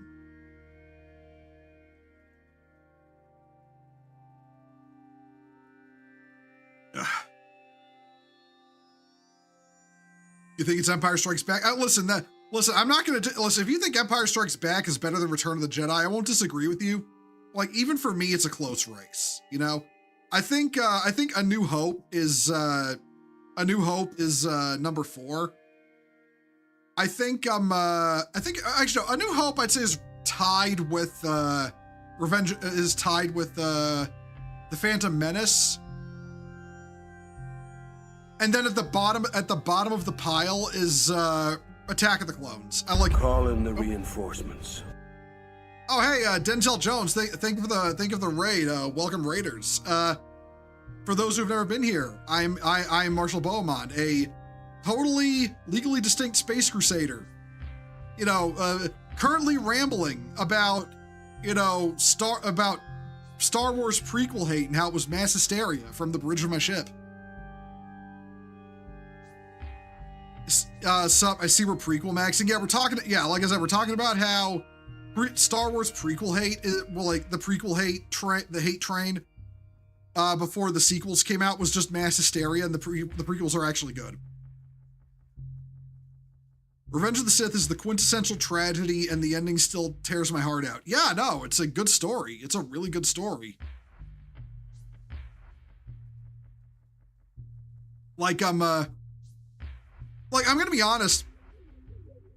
Even when I say Attack of the Clones is like at the bottom of the original 6, I say that strictly from the sense that, Hayden Christensen's acting in the film and like some of the dialogue is like a major sticking point against it. But I also think that doesn't make it a bad movie. It does not make it a bad movie. It makes it a good film with rough spots, but it does not make it a bad film. There's nothing actually bad in it that can disqualify it from being good, let alone qualify it as being bad. It's the bottom film of 6 excellent films. Like, that's like saying Dark Souls 2 is the worst Dark Souls game. It's like, okay, well, first of all, I disagree with you heavily on that. The worst of the original Dark Souls trilogy is Dark Souls. But that said, that's like, okay, you're the bottom 3 of 3 top tier games. So fucking what, Like, oh no, it's like 3 great games and you're the third best one. It's like it's like that comic of the guy who's like celebrating really hard at getting third place and everyone's looking at him like he's a loser. It's like, okay, I hate that comic so much because when you're third place in like excellence in your field, that's nothing to be embarrassed by. That's nothing to be embarrassed by. You should celebrate that. You are the third best out of everyone. You are number 3 out of everyone. Everyone else is below you. There's only 2 guys above you. Why would you be embarrassed by that? Why should you not celebrate? Why should you humble yourself? Shut up with that bullshit. You should be fucking proud. If there ever been more of Obi-Wan's noir subplot, it would have been so much better. Honestly, yeah. I will say it is the middle of the film with Anakin and Padme's burgeoning romance where that really does the film the biggest disservice. But again, it's not around long enough, and genuinely I don't think is bad enough to justify saying Attack of the Clones isn't a good film, let alone labeling it a bad film. It's there and gone, in my opinion, it's there and gone in 2 scenes. It's really 2 scenes that everyone brings up, It's when they're by the lake and Anakin tries hitting on Padme, and it's when they're, together by the fireplace and Anakin's confessing. That's really it. That is the sum total of everyone's complaints about Attack of the Clones. That's really it. And everybody inflated 2 scenes to try to say the entire film is trash. And it's not.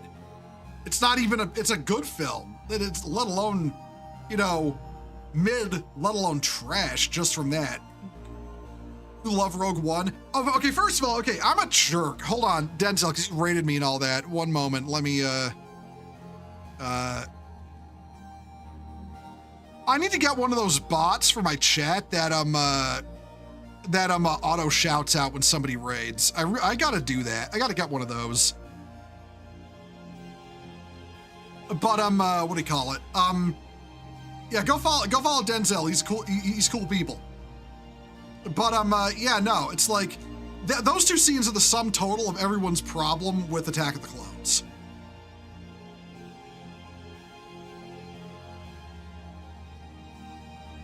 No problem, dude. The scene with them in the field talking about politics has improved for me that you're older. That's really one of those scenes where it's like, when I saw that movie in theaters, I was like, what is this? And now I watch it years later and I'm like, I get it now. I get it now. You ain't necessarily wrong, Anakin. For the record, in about 46 seconds, we'll have another ad starting. When the ad starts, I'll put the conversation on hold for 30 seconds until it's over for you people on the Twitch end of things that don't have a subscription. I will put that on hold so y'all don't miss out on the conversation.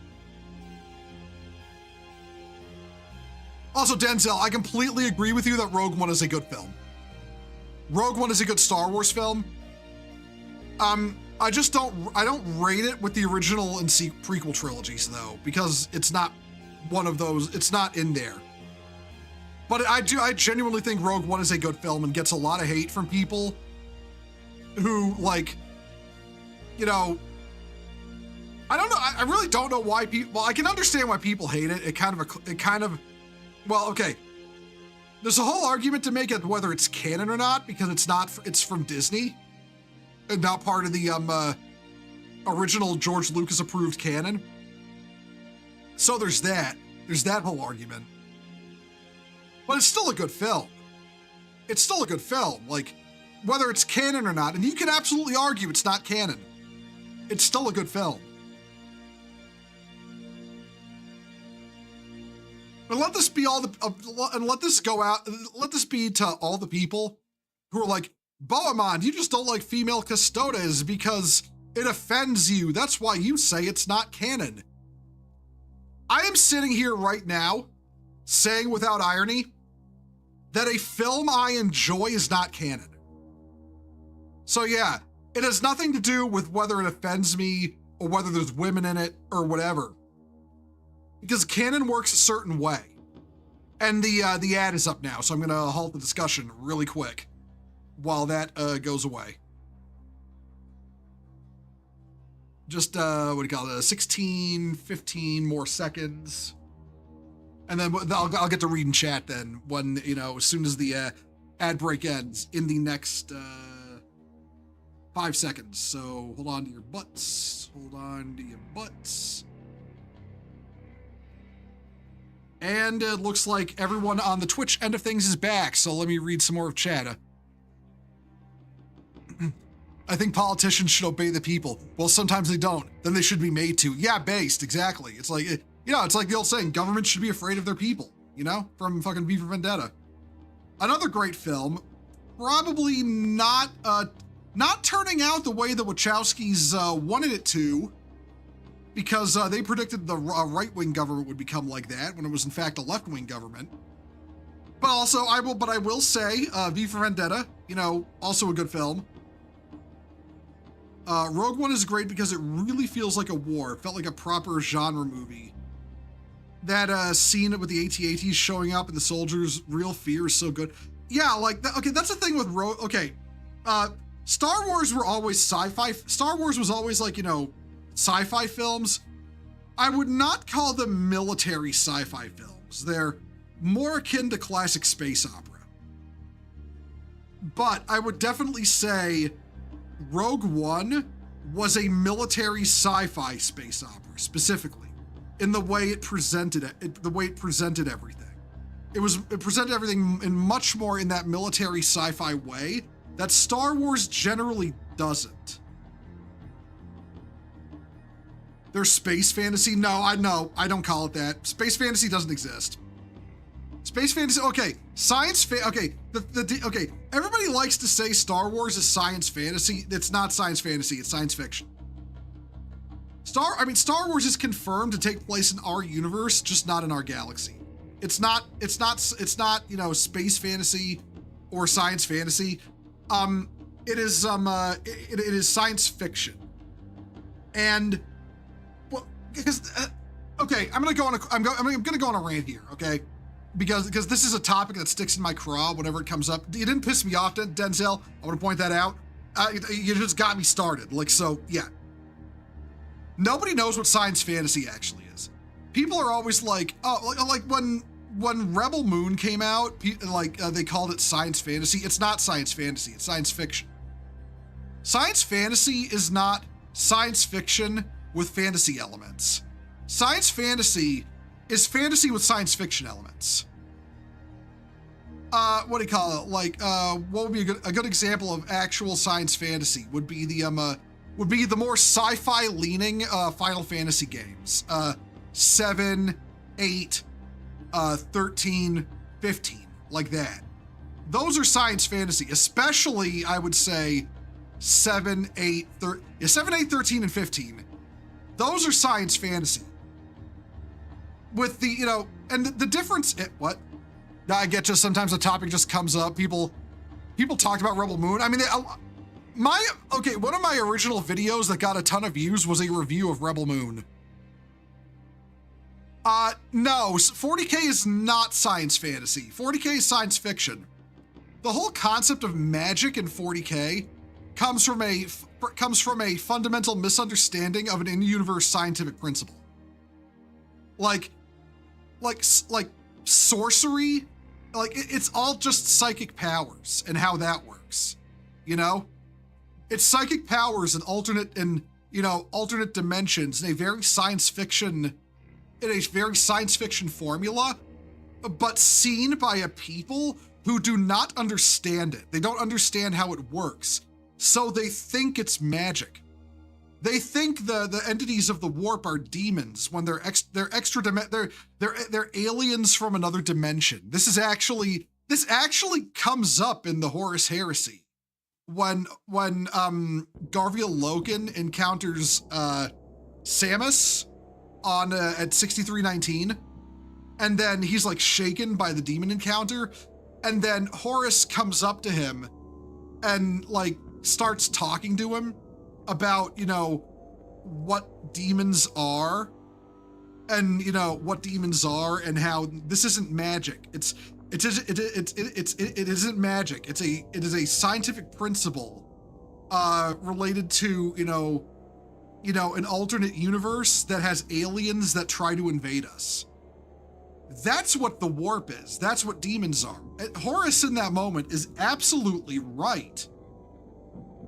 But the whole deal with the Warhammer 40K universe is that humans don't understand this anymore because knowledge has slid back.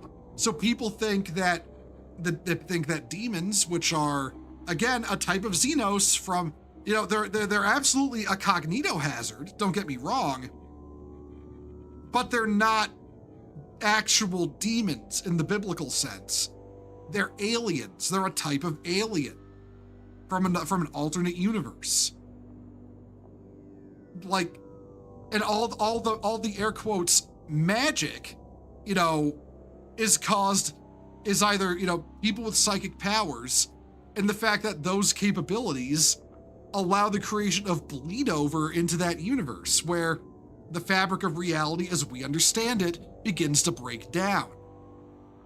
And that's what that is. It's, even though it's presented with that kind of understanding from the characters that it's magic, fundamentally, how it's written, it's not magic. That's why Warhammer 40,000 is science fiction, not science fantasy. Destiny as a setting is very similar in that regard.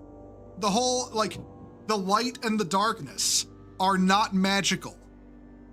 They're fundamentally understandable, quantifiable, scientific concepts of, and it's how they interact with the world as portrayed by people who are learning about it and do not understand it as magic. It's also not helped by Bungie very dismissively calling it space magic, but it's not magic. It's manipulation of causality, of cause and effect. That's what it is. It's basically cosmic forces, newly discovered cosmic forces that affect causality, cause and effect. That's what that is. magic in fantasy settings, even if it has a source, generally does not function like that. It's not written in such a way that it can be quantified as anything more than existing. What can only be really quantified is how you can control it. But in a lot of sci-fi confused for science fantasy, things like the warp, the light and the darkness, the force are quantifiable things. We know even if a mystical bend is given to them in the writing, they're not written like magic in fantasy settings. And that's why Star Wars, 40K, Destiny, etc. are not science fantasy. It's also why Rebel Moon isn't science fantasy. That didn't even have fucking magic in it, okay? That didn't even have anything in it that can be, misconstrued for magic. That's why that one kind of pissed me off, even though I didn't like Rebel Moon because it was fucking shit, okay? Like Rebel Moon didn't have any magic in it, like at all. So where did they get the idea it was science fantasy other than the fact it was, on the scale of science fiction hardness? Like, there's high and low fantasy, there's hard and soft science fiction. Hard science fiction is, trends toward things like, say, the moon is a harsh mistress, Rendezvous with Rama. The Expanse is on is also on a fairly crunchy level, at least where the proto-molecule isn't concerned. In the case of, softer science fiction, you have Star Wars, 40K, again, Rebel Moon, because we brought it up.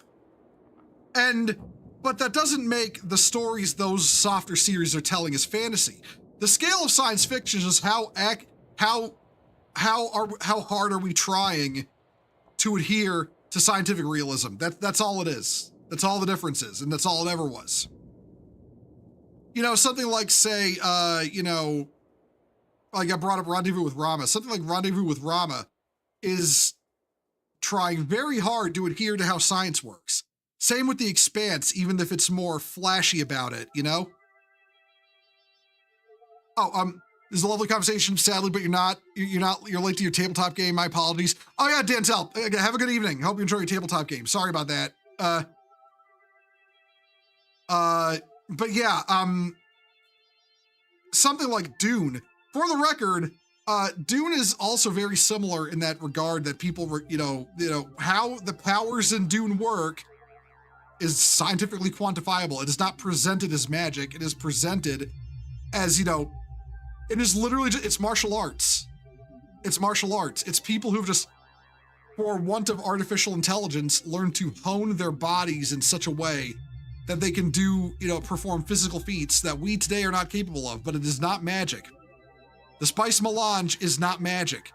It is just space cocaine that gives you limited prescience. It is not magical. It is a drug. It is a drug affecting your body. It is very much, it is all quantifiable in the physical realm. But people still call Dune science fantasy. Because, the spice is magic and the Bene Gesserit are magic. It's like, no, they're not. They're not magical. It is physically quantifiable stuff. There's no magic involved in Dune. Dune is sci-fi wuxia. That's actually a great way to put it. That's actually a great way to put it. The Sojourn is another quite crunchy sci-fi setting. Sojourn is pretty crunchy, yeah. It has that Mass Effect level of crunchy to it, honestly. Mass Effect is sort of like, Mass Effect is like,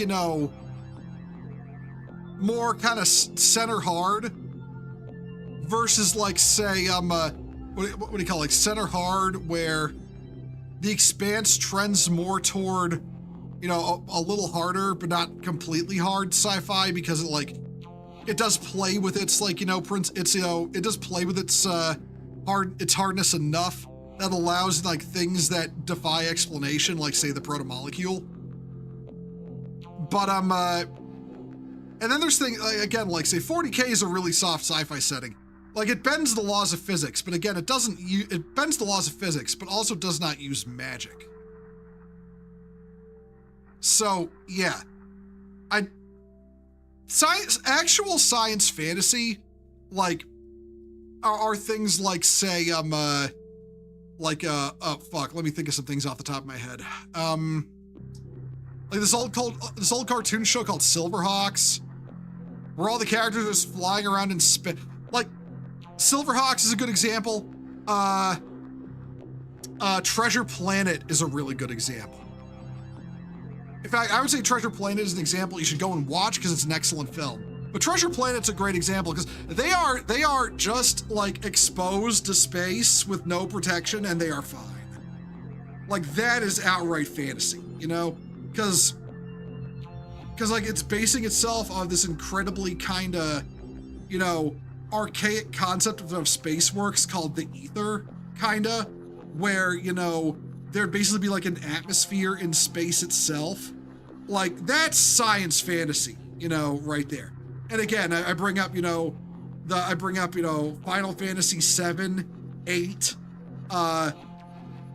13, and 15. Again, those are good examples. Because honestly, fantasy with sci-fi elements is more science fantasy than, again, sci-fi with fantasy elements.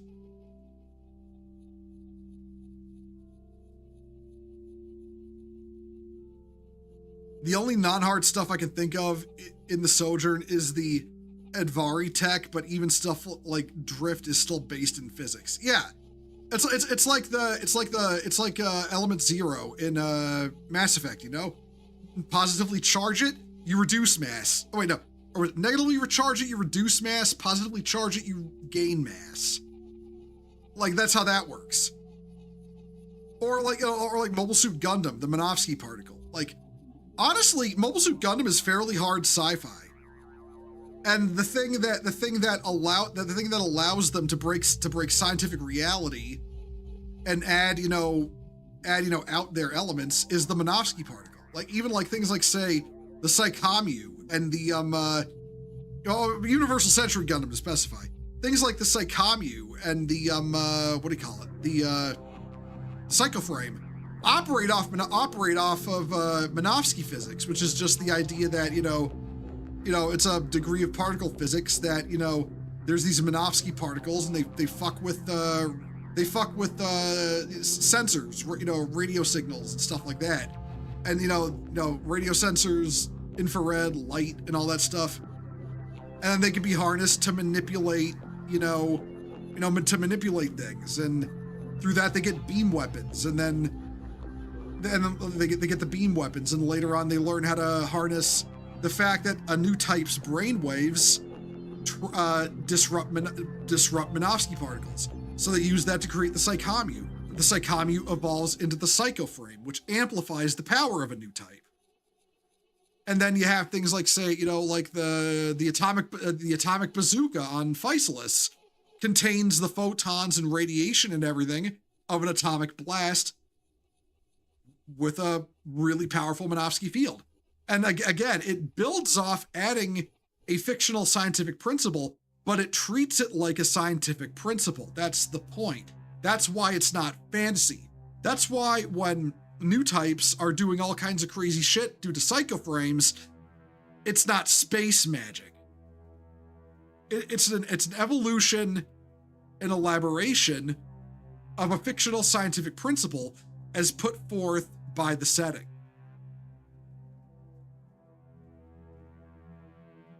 Not help with the star gods completely, not help with that killing star gods tends to fuck with how physics work in the 40K universe. Well, I mean, yeah, that's because the Catan the Catan are all, bound to a fundamental aspect of the physical universe. And when they killed one, it unleashed that, it basically unleashed that, out of control power and created, that was the flare virus, if I remember correctly. That was the flare virus that got released. Even with the Advari stuff, that's less them ignoring physics and just more Advari tech being a mystery. Yeah. And by the way, I will point out Arthur C. Clarke's third law or something like that. Any sufficiently advanced technology is indistinguishable from magic. Just because you can't figure out how it works doesn't mean it's magic.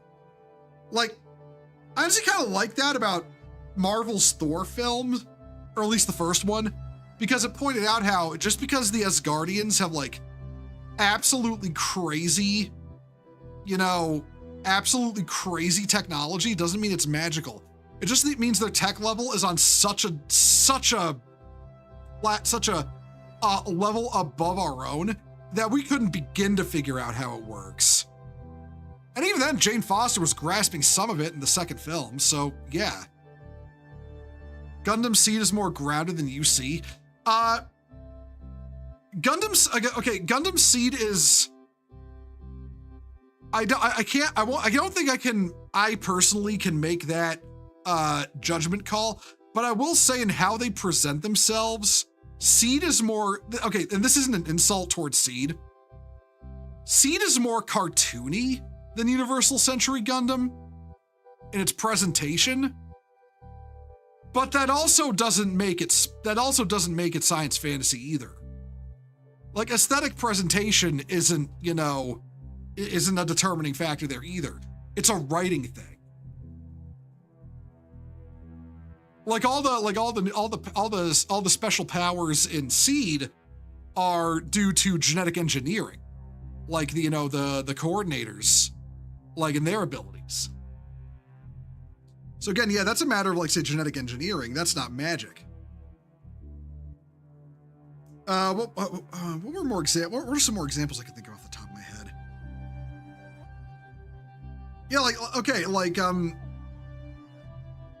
even in like say the MonsterVerse, because we talked about Godzilla earlier, going back to Godzilla, like what Mothra does isn't magic either. Like she's like, the way I've seen it described is effectively that in MonsterVerse Mothra, her mind is quantum entangled between multiple eggs. And every time an egg hatches, that's the original Mothra's consciousness just channeling through a different body. And as long as there's a Mothra egg, her consciousness has somewhere to go. It's like a quantum entanglement kind of thing. And I'd say Showa Mothra leans a little more like Showa Mothra and Showa, Heisei, and Millennium Era Mothra trends a little more toward magical because how, Mothra's connection with her offspring is never really defined. It's just like kind of there, as long as Mothra has offspring, Mothra will continue. It's like, it's a Phoenix allegory. It's meant to be like, allegorical to the Phoenix in this case when they created Mothra. But in the case of like, say, MonsterVerse Mothra, it's a scientifically quantifiable thing. Mothra's consciousness and mind are quantum entangled between all the other bodies. And like, when you saw Mothra in, King of the Monsters, that was one of Mothra's like, like lesser forms, like a lesser Mothra body that she was, her mind was in at the time. When she appeared in, Godzilla and Kong the New Empire, that was her primary body. That was, resting in the hollow earth. So yeah, like that's what that was. It's also why she was a lot stronger in that film, because that's basically Mothra Prime, as it were. The quantum entanglement is an interesting idea. I think that makes sense. Yeah, no.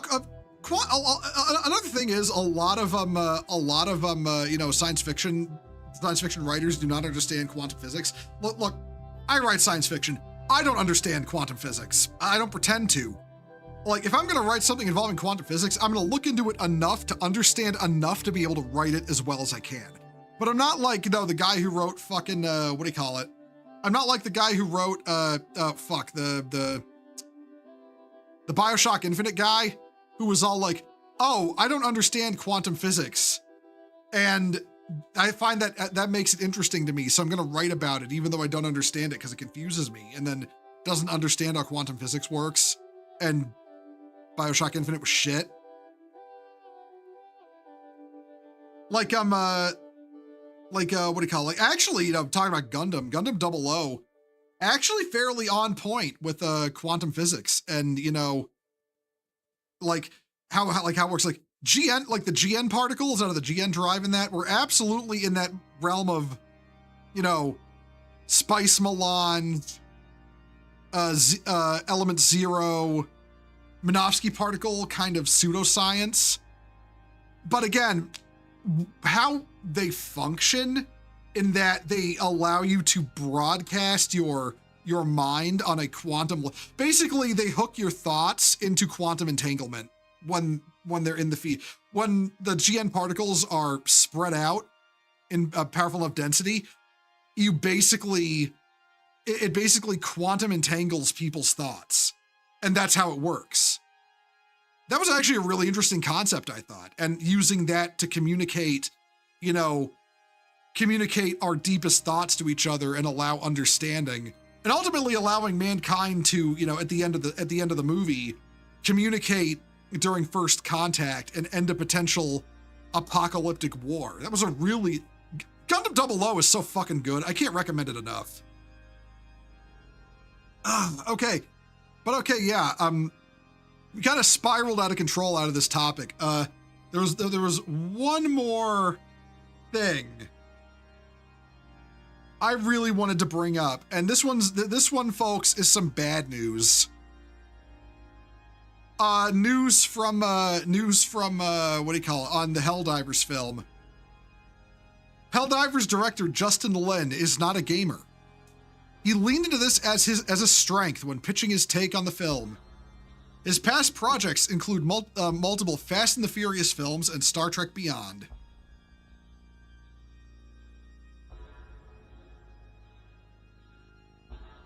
Fuck.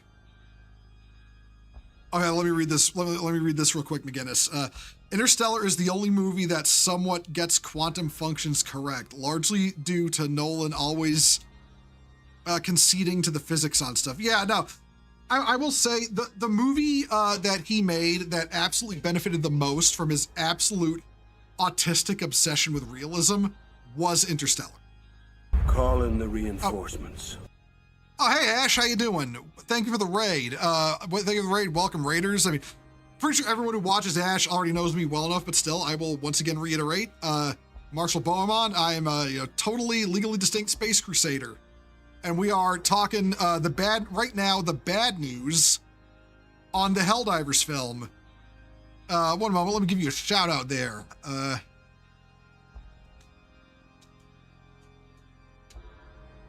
All right, there we go. So the Helldivers film is fucked. They'd announced it a little while back. Sony had announced it a little while back, but basically Sony is gonna do a Helldivers film, and they got a director, Justin Lin, and as he put it, he is not a gamer and knows nothing about Helldivers. Star Trek Beyond was good, but I'm concerned about the Fast and the Furious connection. I think the Fast and the Furious films are like the main Fast and the Furious films, the ones with Vin Diesel, like not the Hobbs and Shaw stuff, but the Vin Diesel ones, I think are really good over the top action films. They're not intellectual cinema, but they're not intellectual by any stretch of the imagination, but that doesn't make that a movie not being intellectual doesn't make it bad. I think they're good. They're really good over-the-top action films. They're effectively just live action shonen animes about race cars. That's basically what they are. And I think they do that well enough, So the fact he's directed Fast and the Furious films doesn't worry me. What worries me is which ones did he direct? That's what worries me. Because there are some real stinkers in there, and again, it's largely the stuff that didn't focus on, Vin Diesel. Star Trek Beyond does worry me because I did not think that film was very good. That was one of the wait, hold on, Star Trek Beyond. Was Beyond the second sequel to J.J. Abrams' Star Trek? Is that the one I'm thinking of? I don't remember. But yeah, no, but but still, the biggest concern is his, once again, they're getting a guy to make a movie adaptation that is not a gamer. That is not, not like, and I just know this comes with that attitude that he's going to ignore the games completely. Like, I firmly believe Helldivers 2 as a setting has a problem with, it very much falls into that Starship Troopers thing where, the creators have basically said it's satire, and, the director of the game has said straight up, we made the game to see if we could convince people to back fascism by, convince people to back fascism and use it as a social experiment to see if people would become fascists. And it's like, it's very much in that Starship Troopers realm. It's like, okay, that's what you intended. That's not what it's about. So, yeah, fuck your opinion on your own work. That's not what it's about. I think the problem with getting a director for Helldivers as a film who is not a gamer, has not played Helldivers, he isn't going to understand why people like Helldivers. And it's very much going to be a Halo TV show scenario. That's what I think. Beyond is the third movie in the Silver timeline. I don't know. Oh, I don't know my which timeline is which. Which timeline is which there? Megaman. I know there's the Kelvin timeline, but I don't know which one that is, and I don't know at all which one the Silver timeline is. I know Discovery, or the one with the spore drive turned out to be an alternate universe. Like another timeline. I don't know my Star Trek timelines. But yeah, like I feel like this is going to become a Halo situation where we had Master Chief, we had John Master Chief of the Halo tribe who defends the planet Reach from Reach City, from the Covenant with their, female human leader and all that, and there's a 2001 Chevy Tacoma on screen for some reason. That's what we're gonna, I feel like the cynic in me says that's what we're gonna get with the Helldivers movie. Like that's straight up what it's gonna be. It's gonna be not good. It's gonna be that. It's gonna be every case we've had for the past couple of years now, where the creators are like, oh, I didn't read any of the material. I didn't read any of the source material. We were handed it and threw it out. We don't need it. We can create whatever we want because canon is evil. Canon is an outdated concept that we shouldn't listen to anymore, and fuck you.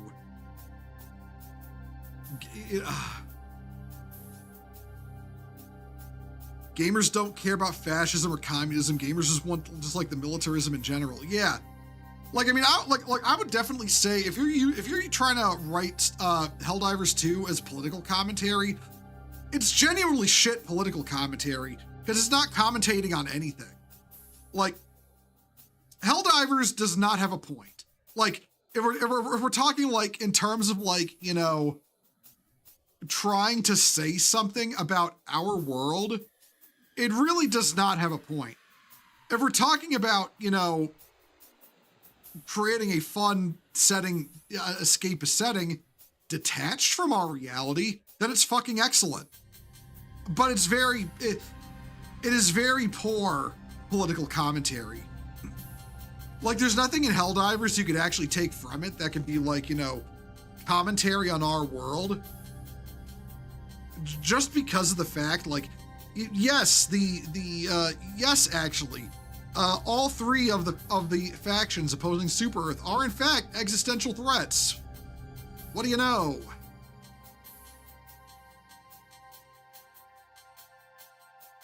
This smells like the Halo live action all over again. Yeah, like I said, it's just The Witcher, Halo, fucking every video game adaptation Fallout, every video game adaptation we've got, because fuck the target audience.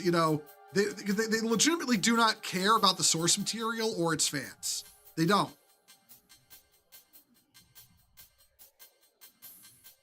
The 8K being around makes sense. The Tacoma doesn't make sense. I'm gonna be honest.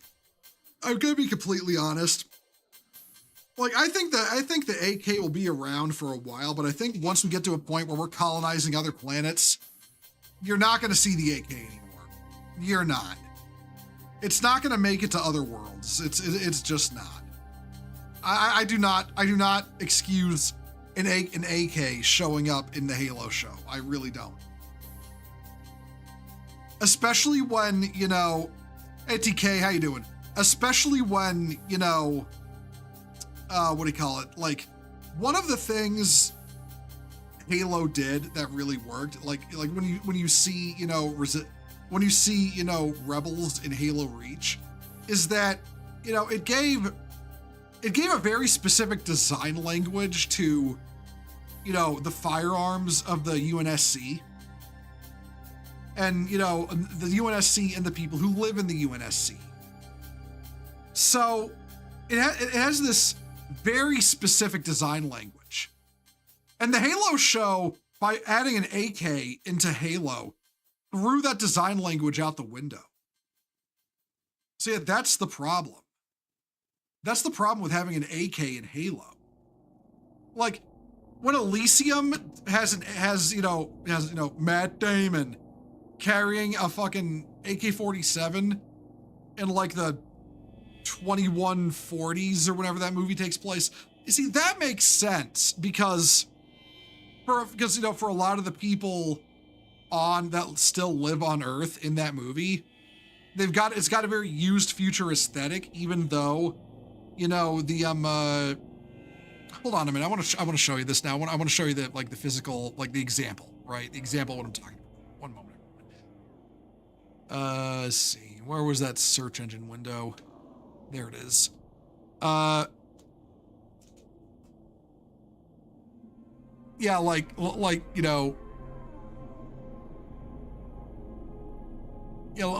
me find this picture of it, zoom in on that. Okay.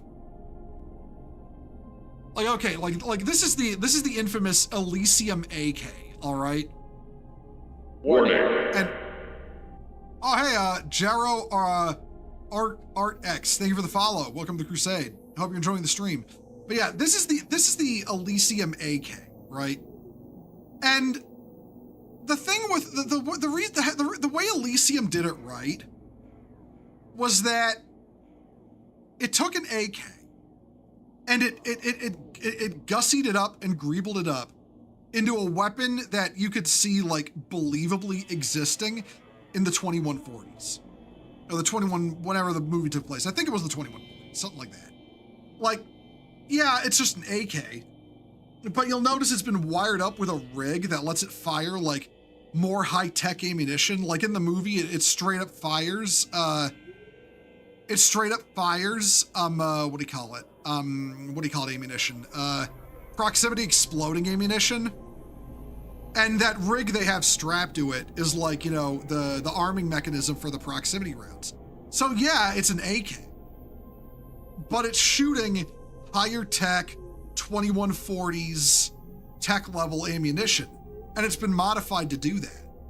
Now, okay, now we're gonna change the image really quick.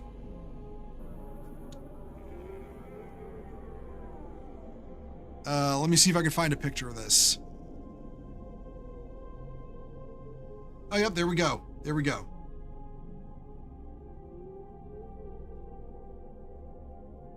All right. Now, do you see that? You see that? That is just an AK. That is just an AK-47. Or AK, it's some kind of It's not quite an AK-47. It's very obviously using more modern, by our standards, parts. Like it's got the rail on the front and all that, and you know, and they've wrapped some cloth around it, like in a really poor attempt to make it look like make it look like it's, you know, older than it is, you know. But it's just an AK, and like whenever the hell Halo takes place, you know, it's not altered at all. It's, you know, it is just an AK. And that's the problem with it. It worked in Elysium because you could see how the AK that's survived this long has been like upgraded and altered to still have a place somewhere in a gunfight in the 2140s. This is just an AK in like the 2400s or whenever the fuck Halo takes place. A completely unmodified AK would not last that long. It would not last that long as a weapon system. There would be new things by then, especially after space colonization, where a lot of what's going to be used as like firearms on space colonies would be produced locally. Because if you're going to be bringing weapons, you're going to be, okay, if you're going to be bringing weapons on those initial colonial ventures, you're going to be bringing things that they are going to be light enough and logistically sound enough that you can utilize, that you can bring them on board on your trip, on the spaceship, but you won't have to rely heavily on ammunition procurement once you get to the planet, to your destination, and you can start building infrastructure. So you'd probably see laser weapons, which only rely on a rechargeable battery, more than likely, on colonial ventures. It's probably an AKM, not an AK-47. Yeah, no, I would argue that's probably an AKM, but, you know, it's more the principle of the argument, you know? Even an AKM would not be around that far in the future. And not on a space colony. That's like, you know, again, everybody had to travel there, and they had to, you know, put down roots, rebuild everything from scratch. You wouldn't bring a weapon that uses big, bulky, hard to manufacture 7.62 rounds. You wouldn't be using that. You'd be using a weapon that you can use with extremely easy logistics, probably something you would just recharge, like a laser rifle. So yeah, and then eventually the colony would transition back to kinetic weapons as they began building weapons, but they would not be building AKMs or AK-47s or AK-74s or AK anything, because they would be building weapons out of materials they could procure on the planet, and they would need to design around that. They would need to design new guns with materials they can make based on like new design principles to work around that. So no, even the rebels or the resistance or whatever the hell they were in the Halo TV show would not have AKMs. They would have whatever bargain bin, bottom of the barrel, you know, firearms would have been developed on that world, but they would not have AKs. They would not have modern earthly rifles. They wouldn't. The only energy, okay, what if it's a new AK and just made another material only to make the aim? The only energy weapon UNSC has is the Spartan laser. Yeah, I know like about like the calibers that like, and the calibers and the weapons that the UNSC use. My point is that because the colony would have to completely build infrastructure from scratch, they would not build the specific infrastructure to make AKs on that planet. And they wouldn't import AKs either, for that matter. And Halo is the kind of setting where anything a colony is fighting with is something they built on that world. Like, the only place you see arms and weaponry shipped around are in the case of the UNSC itself, because it's a massive military. But these guys are like, you know, again, these guys are rebels, and they're smuggling their weapons. They're not producing them themselves. And if they're going to be smuggling weapons, the most widely available guns that they would get a hold of are UNSC guns. They did that in Halo Reach, and it worked. It doesn't work in the Halo TV show by giving them an AK. And that's why it doesn't work. That's why Elysium worked, but the Halo TV show didn't, with having an AK show up. It's also worth pointing out too.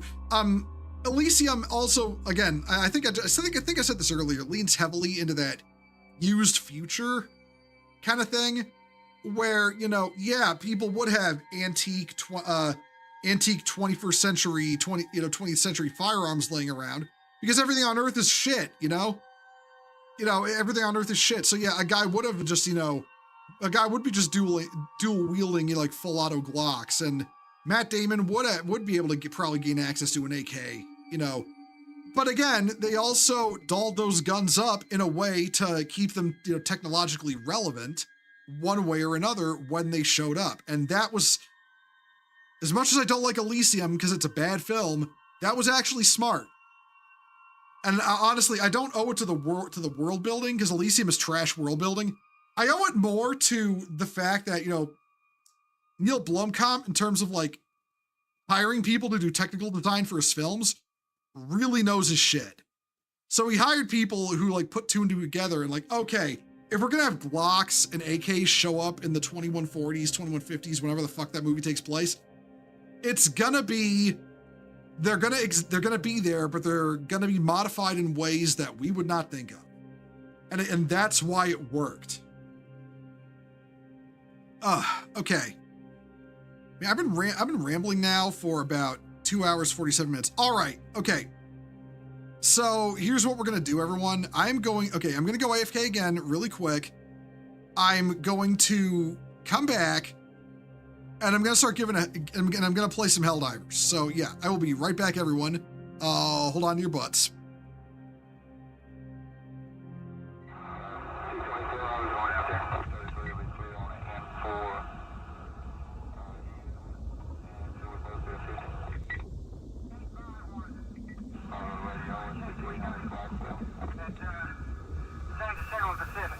Out there, yes, clear.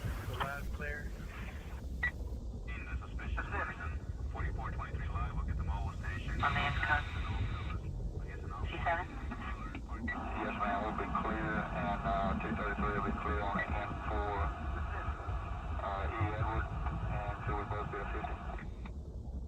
224, I was going out there. 233 will be clear on the N4, and so we'll both be a 50.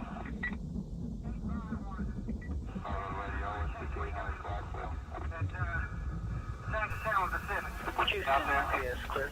Loud, clear. In the suspicious citizen, 4423 live, we'll get them all to station. On the cut. C7? Yes, ma'am, we'll be clear, and 233 will be clear on the N4, E. Edward, and so we'll both be a 50. 224, I was going out there. 233 will be clear on the N4, and so we'll both be a 50.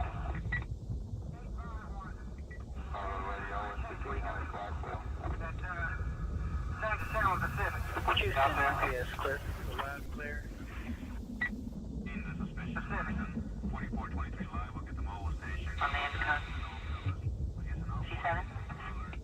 Yes, ma'am, we'll be clear, and 233 will be clear on the N4, E. Edward, and so we'll both be a 50. 224, I was going out there. 233 will be clear on the N4, and so we'll both be a 50.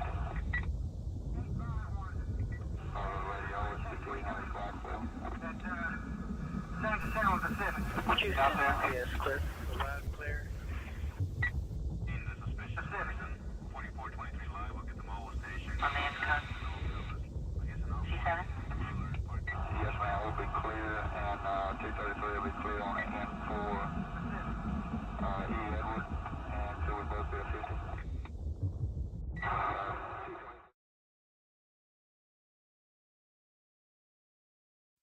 I was still muted. Sorry about that. Hello, everyone. I am back. Okay, I'm going to fire up Helldivers. I will then switch the stream over to be about Helldivers on the Twitch end of things.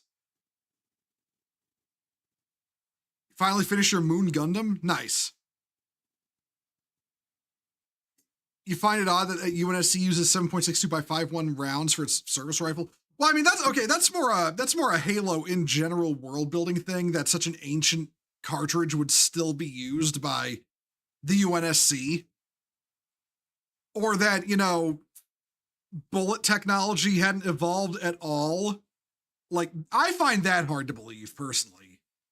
Like, that's a bit of Halo world building I don't like. Okay, hold on, wait, let me check my graphics. Do I have everything set? Okay.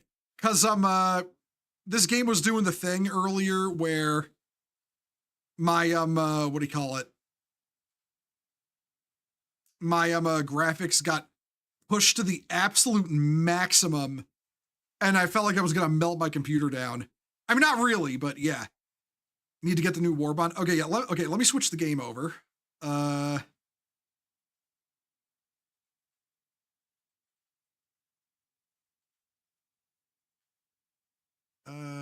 Where is Helldivers? There we go. All right, there's that. Now let me set the stream up. I gotta change the topic over.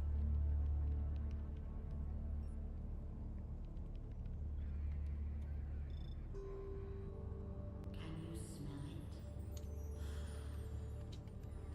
The tantalizing scent of calamari frying. Whenever you As we're getting the what do you call it? We're currently getting the Super Earth lady you know, ASMR right now. and refocus on your mission.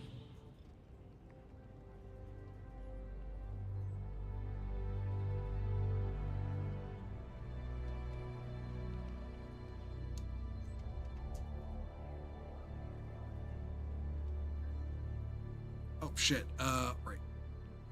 Helldivers 2 and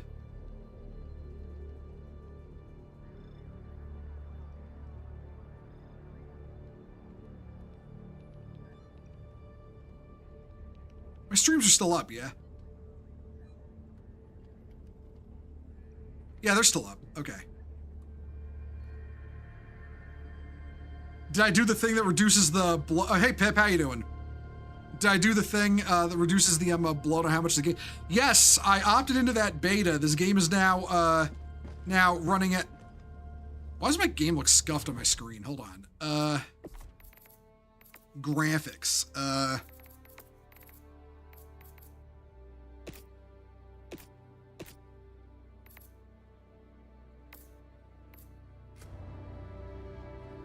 There we go. I didn't have it at native resolution. Okay. But yeah, no, I did do that, and honestly, I'm glad I did, because they legit reduced the install size by 85%. That is huge. All right, what armor do I want to wear? I'm tempted to just wear my Canon Marshall Beaumont armor because I kind of like it. But yeah, hold on. I've got, okay, first of all, guys, here's the new Warbond. The Flamer Dog is literally on the first page.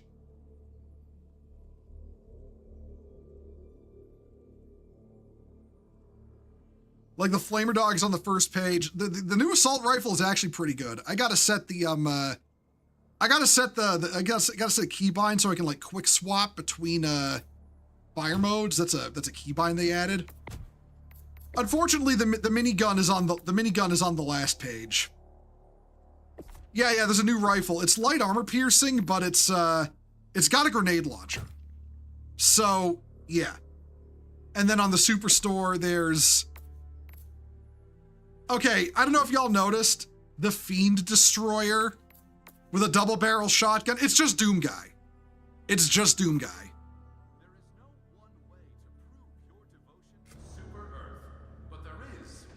All right, okay, I want to do something really quick. I want to set some keybinds. Change bindings, okay.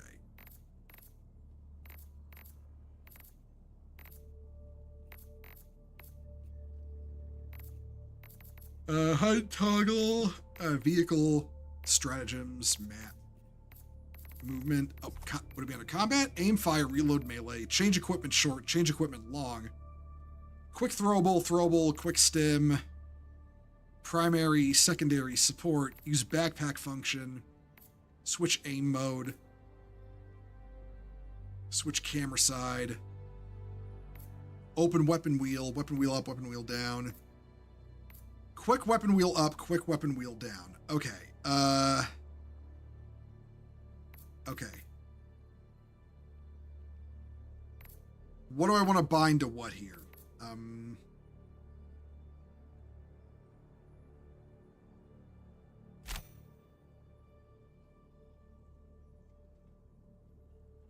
Okay, this is up,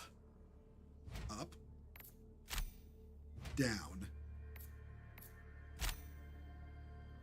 left, right. There we go.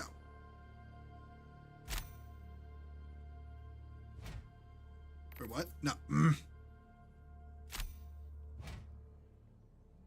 No, not 7, you dumbass. There. I didn't unbind 5. No, I didn't. Okay.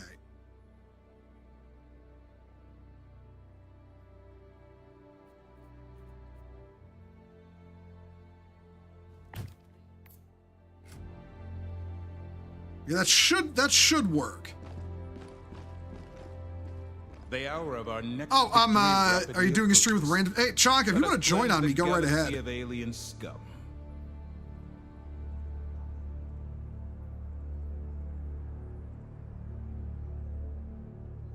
If you want to join on me, I'm not gonna hop into voice with people, but if you want to join on me before I dive into a mission, yeah, go right ahead. I don't mind.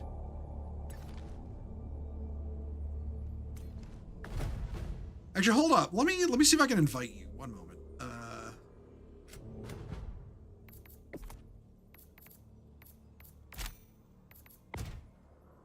There you go. Actually, I'll invite Hipster's here too. I'll invite him.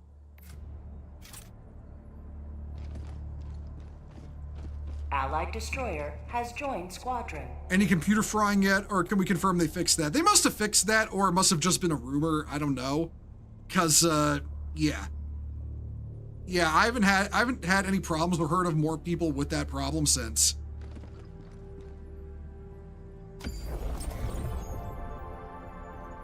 Allied destroyer has joined squadron. Okay, Hipster joined us. Okay, hold on. The siege upon managed democracy continues. Let us rally to her defense.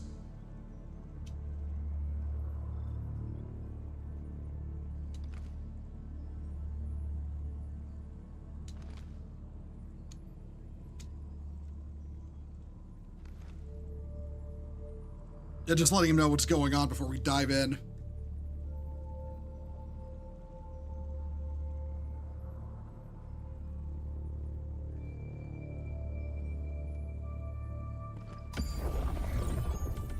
All right, let's Choose where to fight. let's see what's going on and here. return this planet to our glorious Federation. Actually, you know what? Hold up.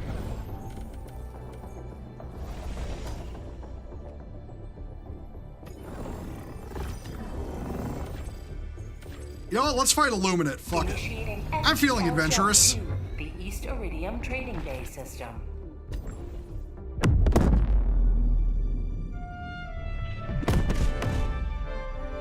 The Super Earth service rifle is basically Tavor. I love that Super Earth uses 5x5.6 bullpup rifle. Listen, they know it's the best caliber. Coordinates locked. Hey, come here, homie. Hellpods primed.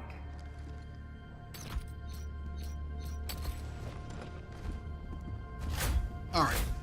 Okay, everybody in your pods.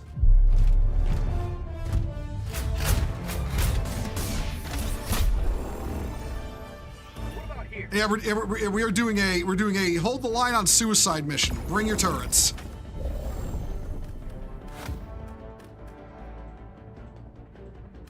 All right, let's see. What do I want to bring? What do I want to bring?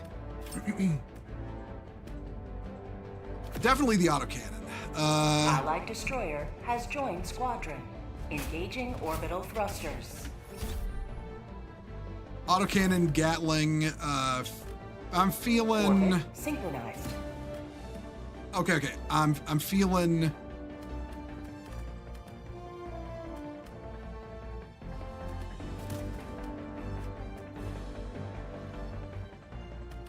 Ah, shit, where is it? Cordless rifle, and just in case I need to make everything go away.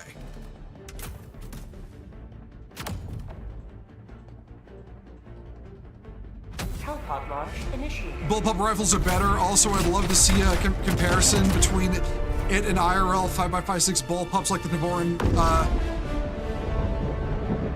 WLVRN. Listen, I just think bullpup rifles look cool.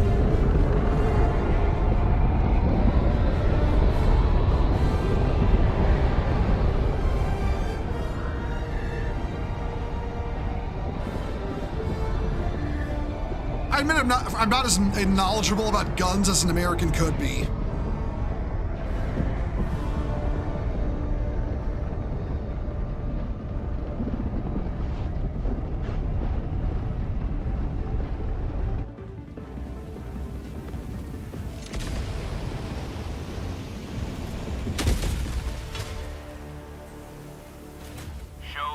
Oh boy, a tree map. All right, where? Okay, that's the right this way. An American say he likes bullpups. Is that allowed? I mean, yes, they're still guns. They're still guns. Be careful up there, guys. Okay. Oh, minefield. Hold on. I better close that so the mines don't get inside.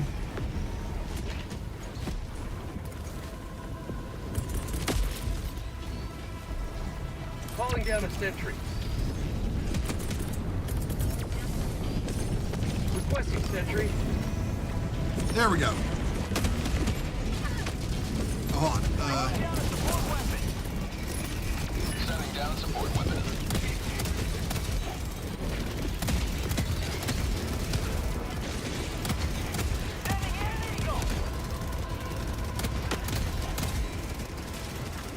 That's called democracy. Oh shit. Okay, so that turret's gone.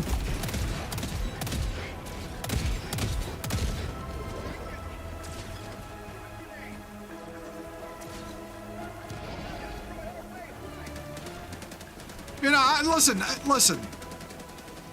I, as an American, have no problem with bullpups. I'm an American that likes bullpups. However, from what I can tell, the best bullpup is the Desert Tech WLVRN, pronounced Wolverine, which is an American design. I'm gonna have to look into that. Calling down a sentry. Reloading.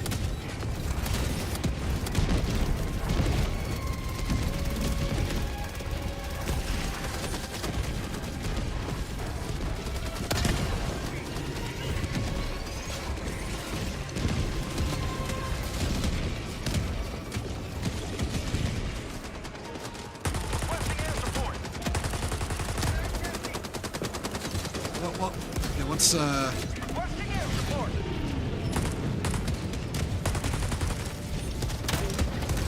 Okay, there we go.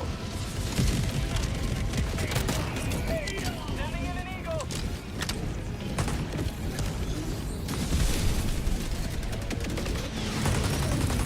I must be out of grenades. Shit. Okay.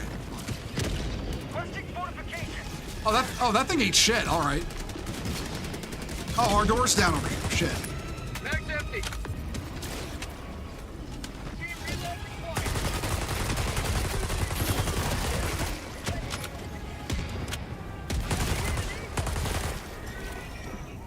Okay. Reinforcing.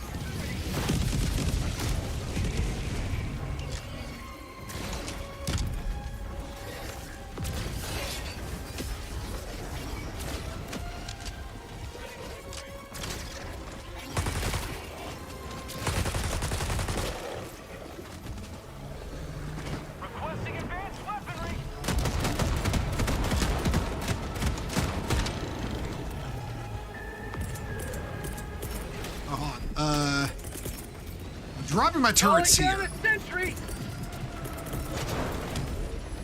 Requesting. Oh shit! Okay, that thing's okay. It's dead. Whew.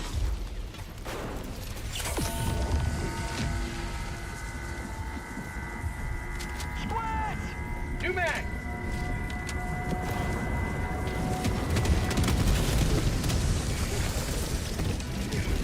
Not today! Requesting air support! He's dead!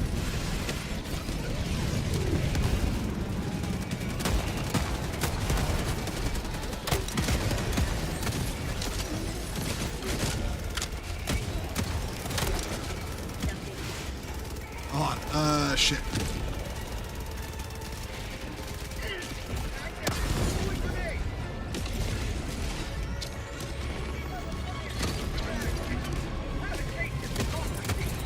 Calling in reinforcement! I reload. Yeah, I did. Oh shit. Reloading!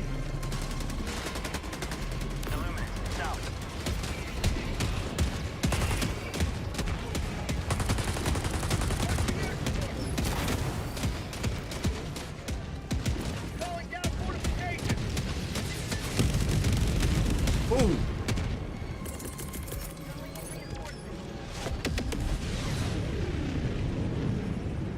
Yeah, well.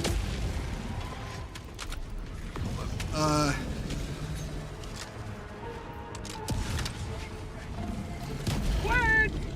Up here they come. Okay, we need something to hold them at bay. Requesting orbital. Laser going out.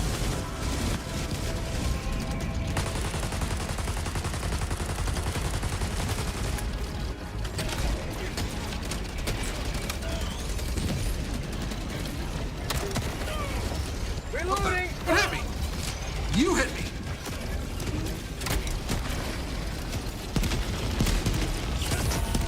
Uh-oh. Oh, they're gonna drag the pistol laser over to me. Yeah, fall back to the second door. Second door. Calling down a sentry. Requesting sentry. Shit. Why am I not shooting?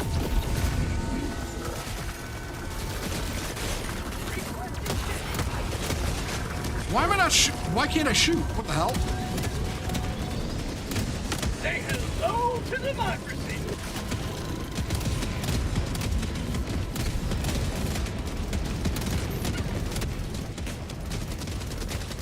Calling down a sentry.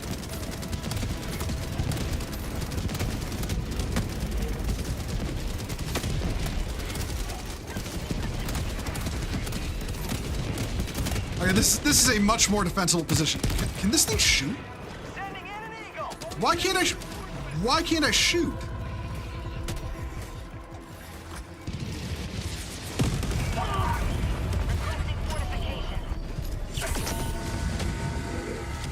Okay, yeah, why is my gun not working? Requesting advanced weaponry.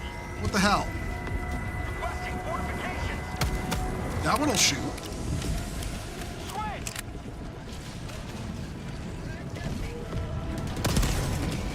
That one'll shoot. Ooh.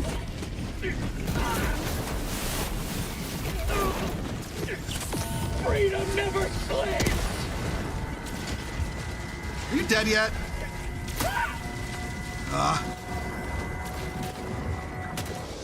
My fucking gun.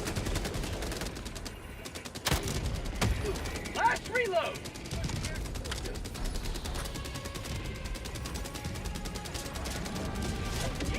Yeah, no, my gun is just broken. Okay. Uh-oh.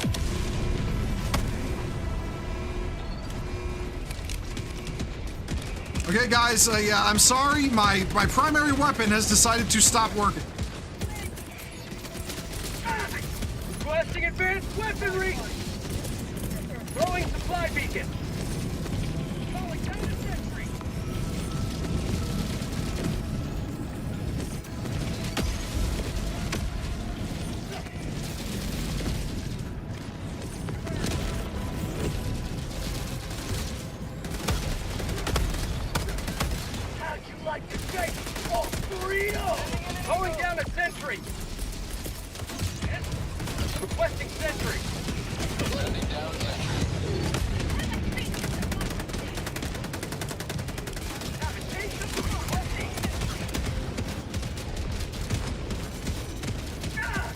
Yeah, no, my gun is broken.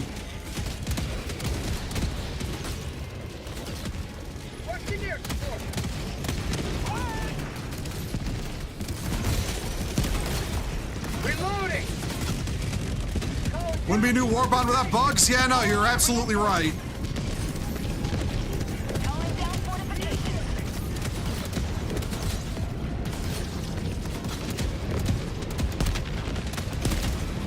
How'd you like the taste of freedom? Bag's empty. Heavy. South. 50 meters.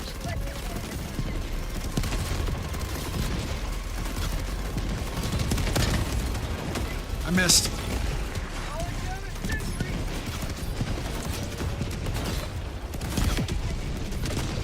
Okay, they got it. Reinforcing. Bag's empty. Ow. Injury. What injury? Orbital inbound. Engaging orbital laser.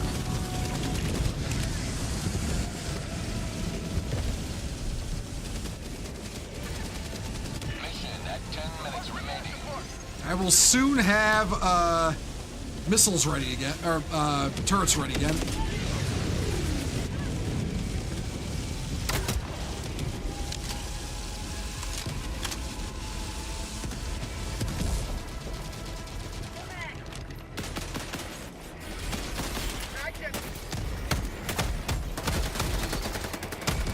Bag's empty.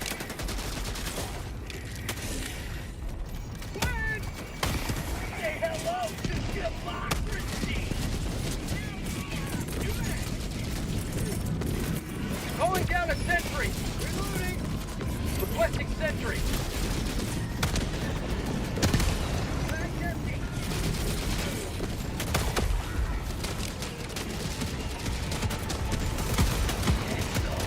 Get some!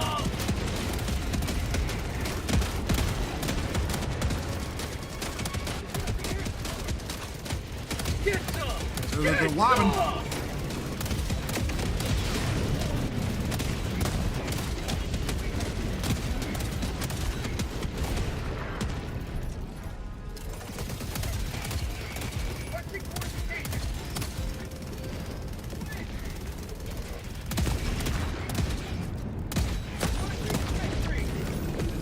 Calling down fortifications. Here comes more of them.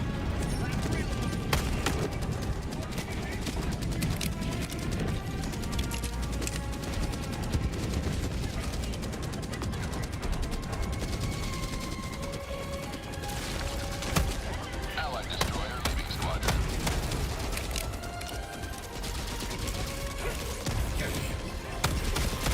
Oh no. Requesting fortifications.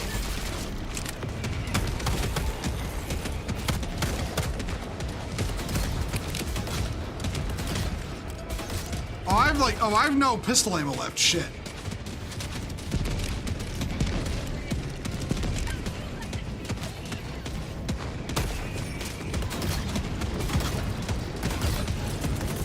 Calling down supplies. Support weapon.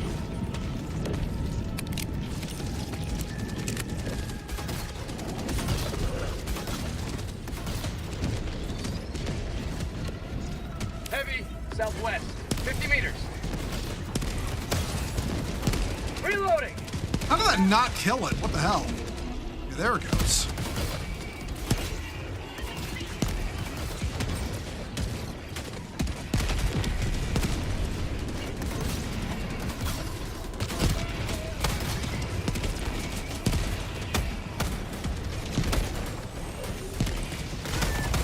Bag's empty. Shit. Shit.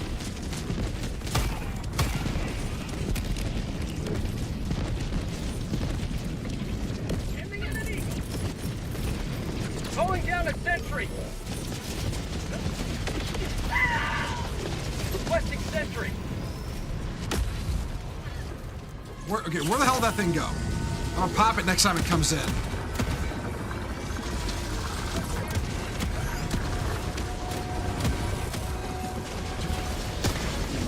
I missed. Calling down a support weapon. How did I miss that?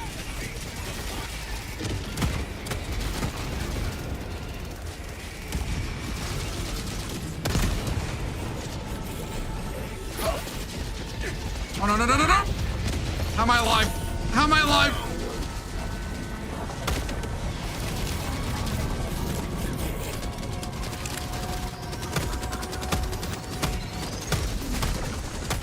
This?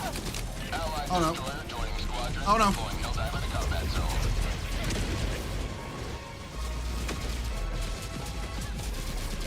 I wish I had a functioning rifle right now. That'd be great.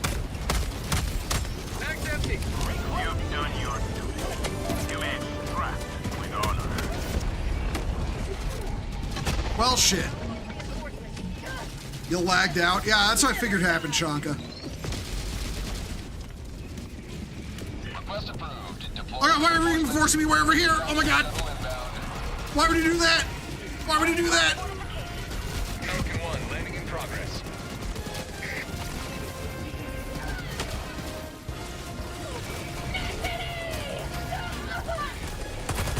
Okay, now my rifle works.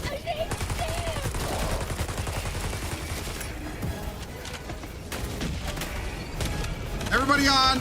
Everybody on. Countdown initiated. Stand by for takeoff. Reinforcement budget depleted.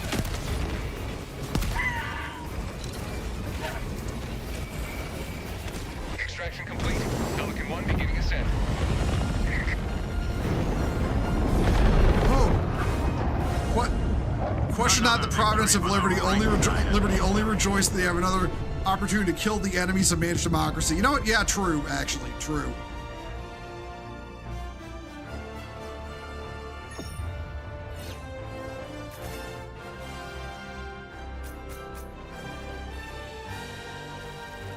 Much as I hate to say it, I don't know if I want to keep using that gun because it bugged like that.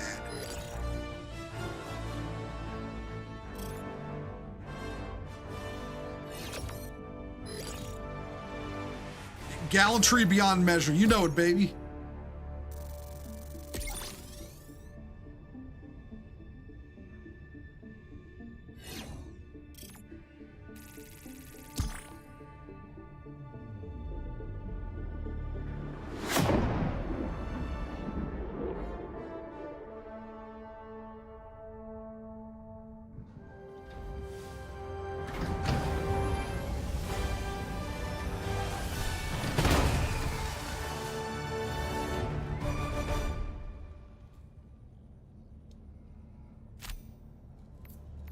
Another victory for democracy.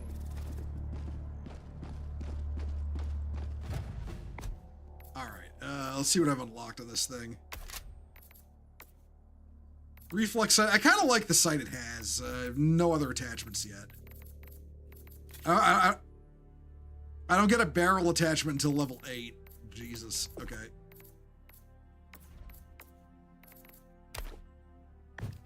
Okay. Yeah, man. Take your time rejoining. All right. How I know? I'll re-invite you. Hold on. Okay. There we go. Yeah, I really don't know if I want to do the next mission with that new rifle just because it's like kind of busted right now.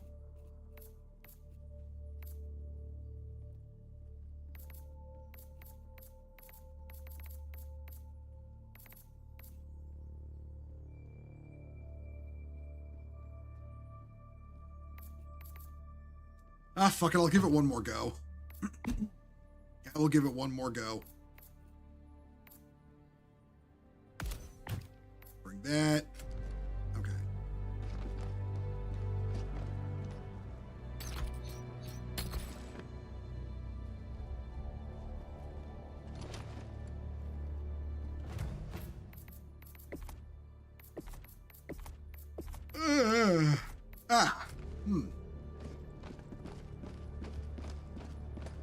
Let's find a mission.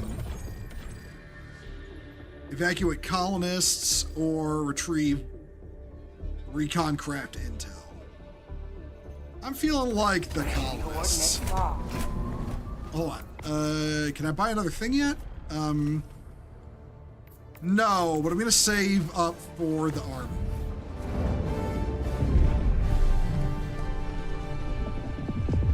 Orbit synchronized.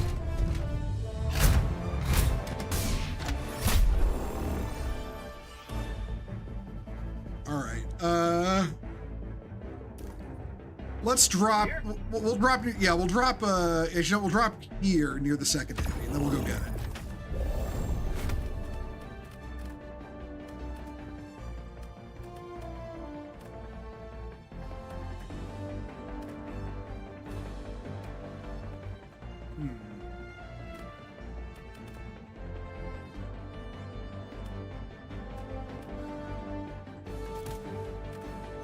What am I feeling like?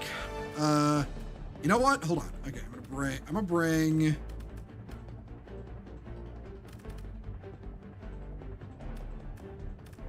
Yeah, fuck it. I'll bring the recoilless rifle again. That was really useful.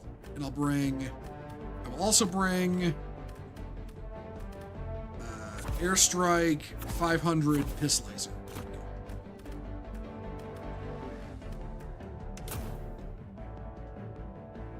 What's wrong with the gun? It bugged out, and the primary fire mode, you know, the regular gun wouldn't fire. Hellpod launch initiated. I have no idea why. What caused that? I think it might have been a bug.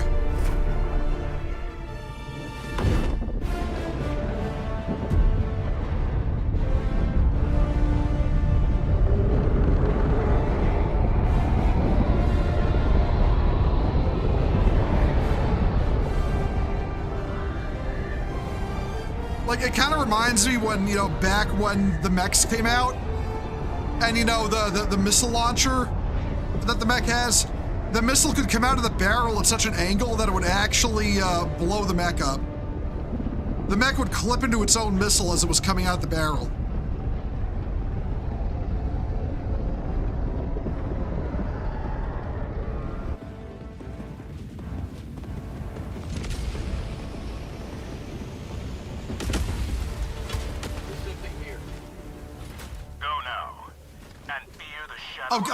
Ooh, that's a hell bomb, watch out. Support weapon, west.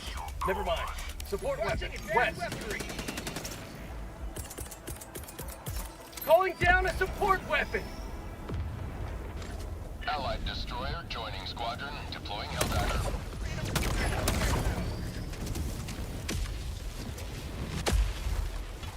Oh, I forgot I'm using the laser gun. I don't need to reload. Okay. Well, not unless I overheat the damn. Yeah, I don't like how that hell bomb is sparking and shit. So yeah.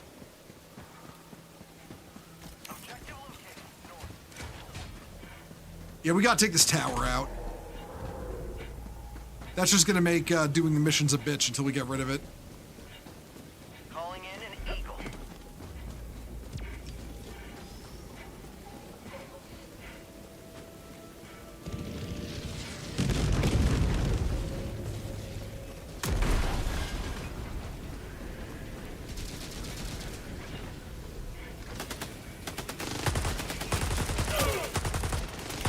New man.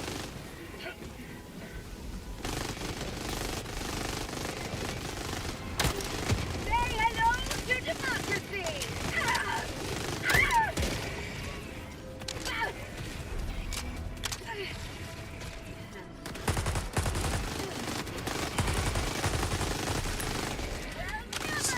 It sounds good though.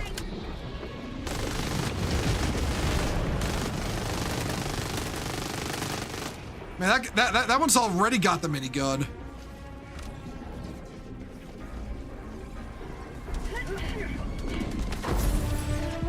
Okay, took that out. Uh-oh.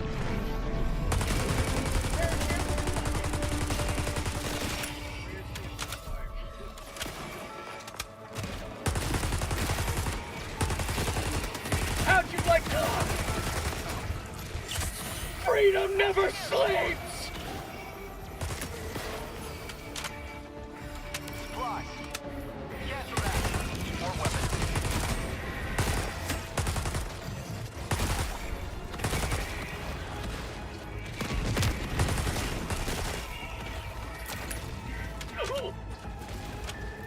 Kind of goes through ammo like a hog, though. Outpost cleared. Objective critical stratagem available. Objective critical stratagem no longer available.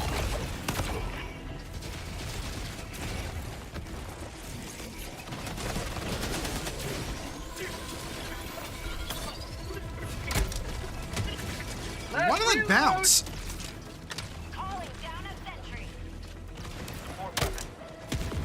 Out of ammo! Oh well.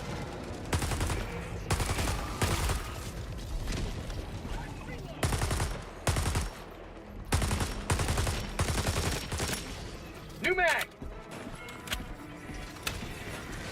Shit. Objective critical stratagem available. Objective critical stratagem no longer available. Oh, ow. What do I think of the minigun? I have not had a chance to use it yet because I haven't unlocked it yet. Request approved. Reinforcements have been launched.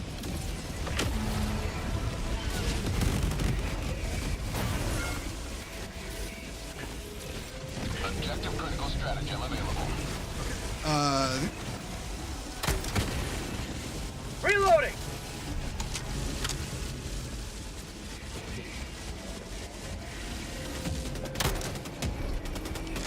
Oh shit. Get in the car. Ow. Objective critical stratagem no longer. Objective critical stratagem available. Oh, we need to bring down the yeah. Shit. Last reload!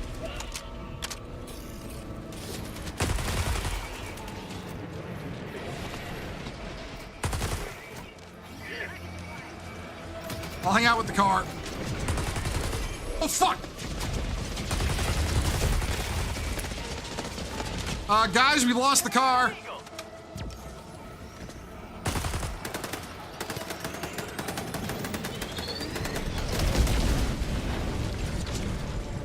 Dropping baggage.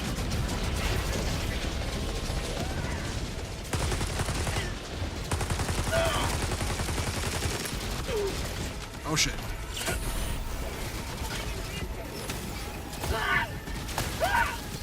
Oh boy. That's it.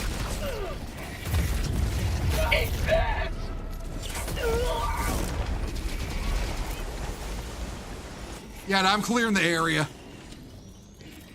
Calling in reinforcements.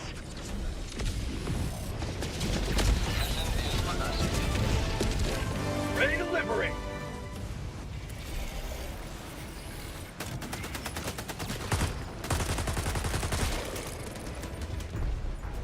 Requesting sentry. Okay, we took the plane down too. All right.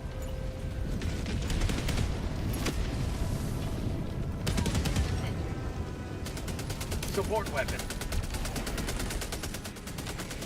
Fine, I'll pick the spear up if he's not gonna.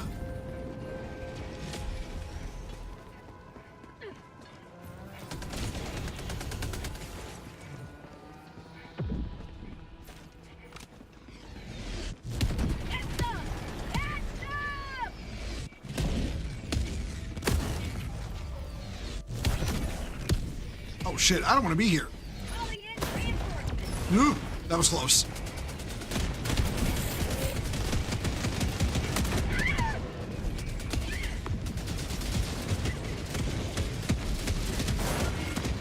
Oh, fuck me, that's a bit... Okay. Sending in an eagle. Don't go in there. Comes the cavalry.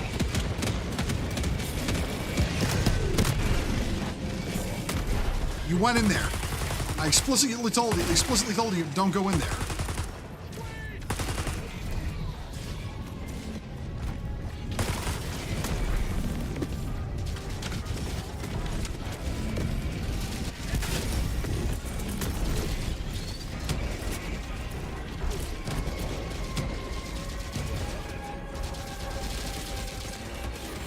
Yeah, no, this ain't no time for a 500.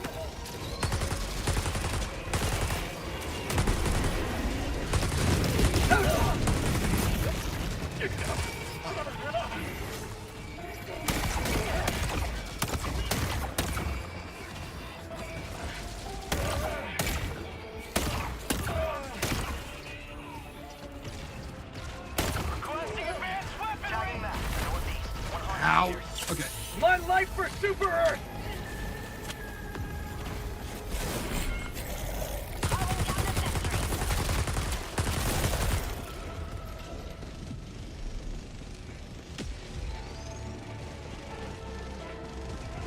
Whew. Okay. Hey, Nate, how you doing? I'm kind of in the shit right now, so I'll give you a shout out. Oh, there's so much bullshit being lobbed from that direction. Requesting air support! That should hit something. Objective nearby. Oh, don't go in there!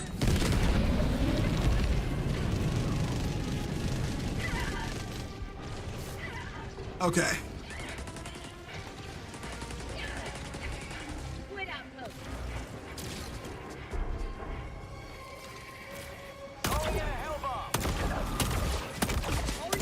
Oh, shit.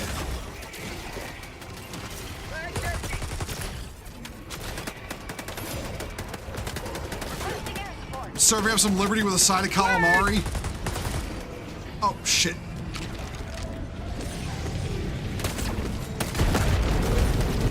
Ooh. Ending in an eagle! You don't go that way.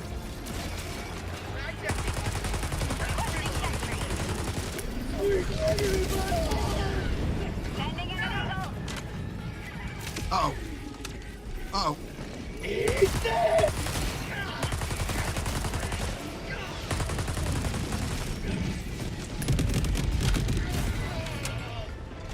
Chanka, how the fuck are you alive?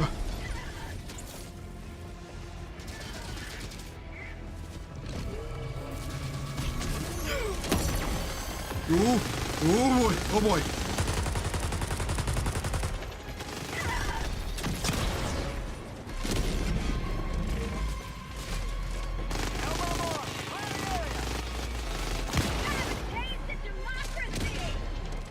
Dropping item. Calling down a support That weapon. didn't blow up their base? I need a team reload! Okay, that did.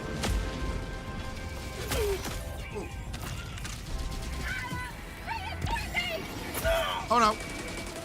Oh no. Okay, this is my new favorite weapon in Helldivers. Say hello to democracy! Point me to the enemy.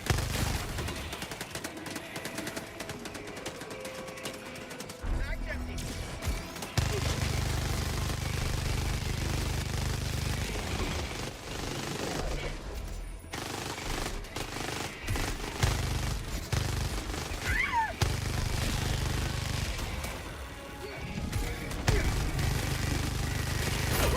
Oh, ow. You little...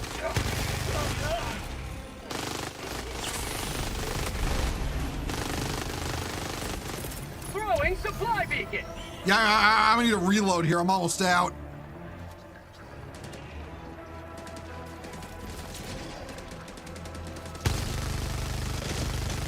Reloading. Ending in an eagle! Call democracy.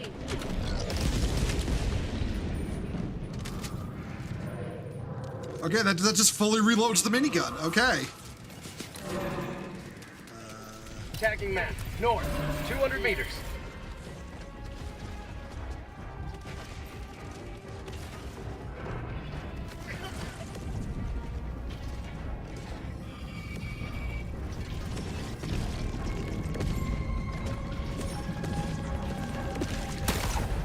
What am I doing not using my laser pistol on just one dude? Requesting orbital!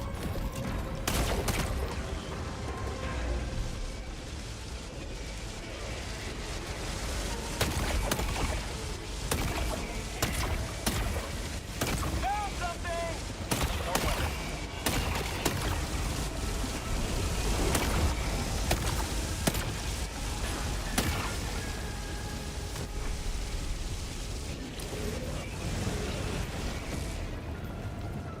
This way.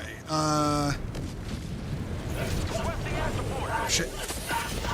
Ooh, no. Okay. Oh, just barely dodged it. There's 2 of them. God damn it. Okay. Ah, fuck it. I'm heading toward the main objective. We'll hold out there.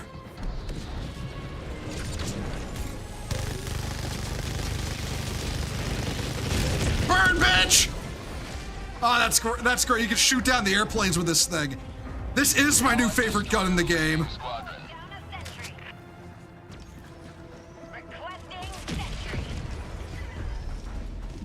Oh, I think Chonka disconnected again.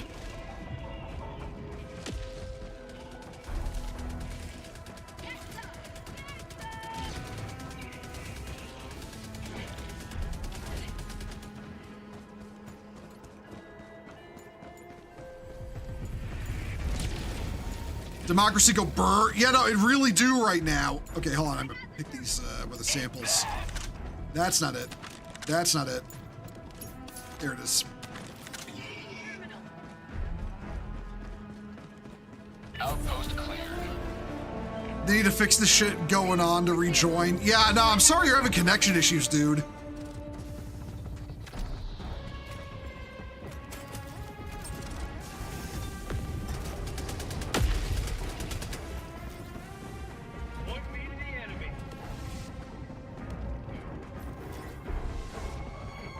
Yeah, I'm sorry. I'm still gonna feel a little bit responsible. I'm the one hosting here.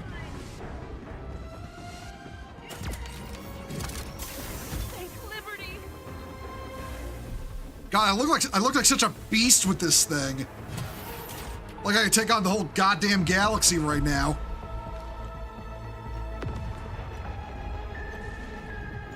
Man, I mean, right now I feel like I got like 7,000 rounds of 7.62 millimeter, and I'm gonna give you a dinner date with God.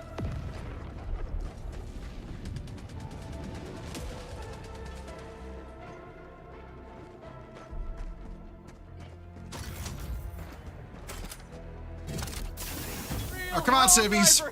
I don't believe it! You can do it! Allied destroyer joining squadron. Deploying Helldiver to combat zone.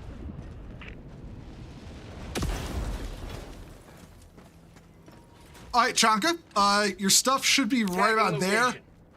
Unless somebody picked it up. That's it. I got your samples, so I'm carrying those.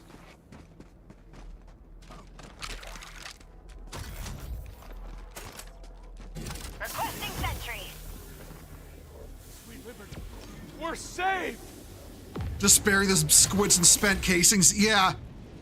Listen, they have no idea what's coming. The sheer amount of you know, what's a minigun normally? 5.56. 5.56. I wouldn't be surprised if the max gun uses a larger caliber. It looks like it does, if I'm being honest.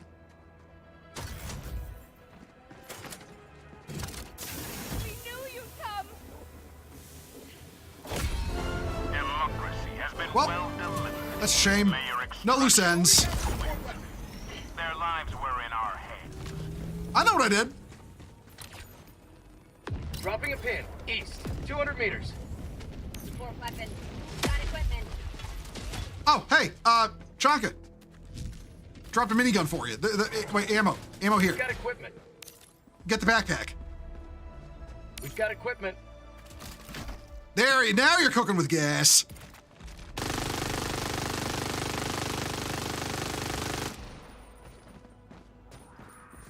All right, yeah, let us get to extract.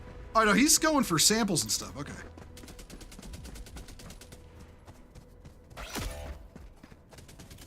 Calling in reinforcements.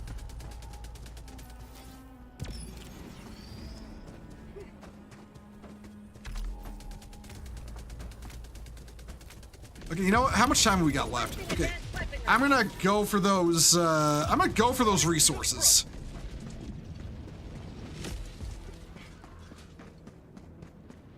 Calling down a sentry.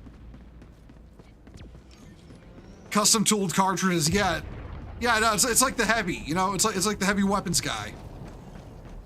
And the gun is equally expensive to shoot. 200 meters.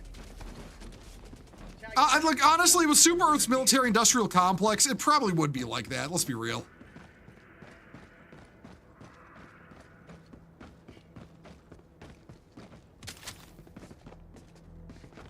What? Liberator Penetrator. Why do I have a Liberator Penetrator? What the shit? I mean... Oh well.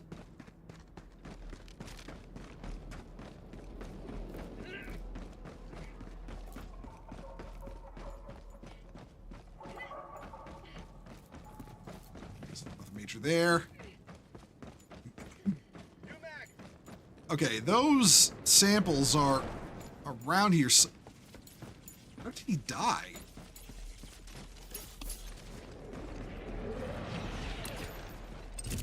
Dropping a pin. North. 300 meters.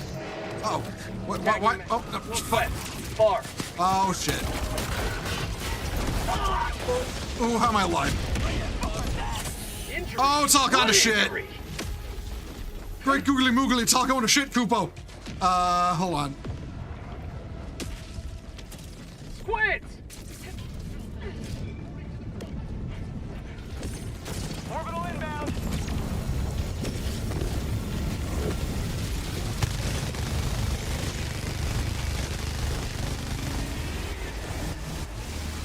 Oh, it was a big boy. I can't hurt it. This can.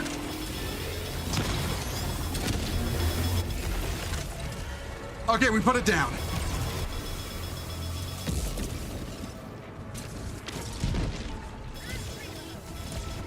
Mission at 20 minutes remaining. Sample collected. Dropping a pin. North. Far. You may proceed to extraction when ready.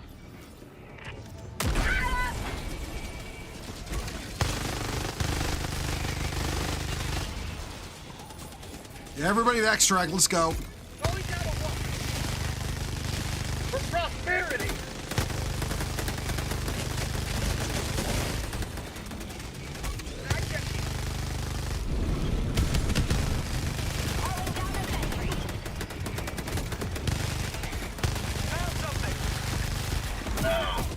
Ow.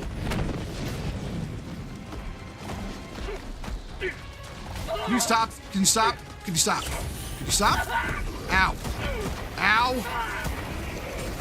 Okay. Location.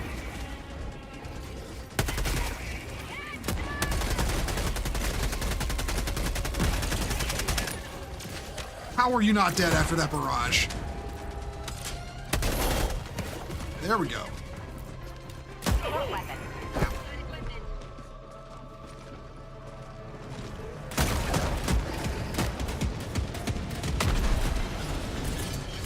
Calling down supplies.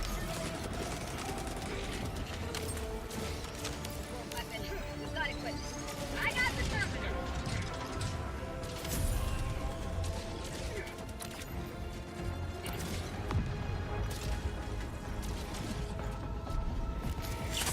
Feel good. All right. Yeah, extract. Tagging map. Northwest. 300 meters. New mag. Tagging location. Marking location. You may proceed to extraction when ready. Oh boy. Illuminates suck, and anybody that tries to say, oh, they're misunderstood would see a democracy opposite of questionable treason. Listen, after what they tried to do with Super Earth, as far as I'm convinced, yeah, no, there's no justifying them. There's no justifying their actions at all.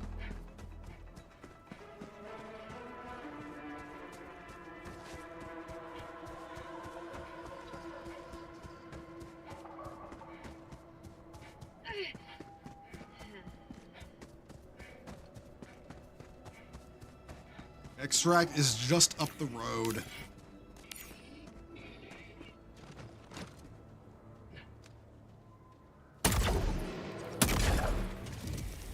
Got a sample. Still got it.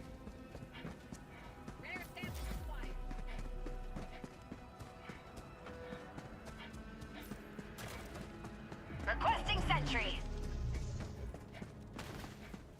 Tagging location. North. Heavy.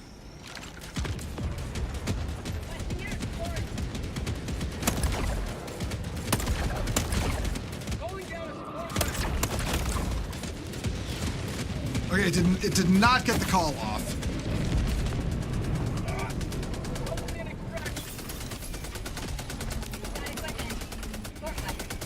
Extraction request confirmed. Shuttle inbound.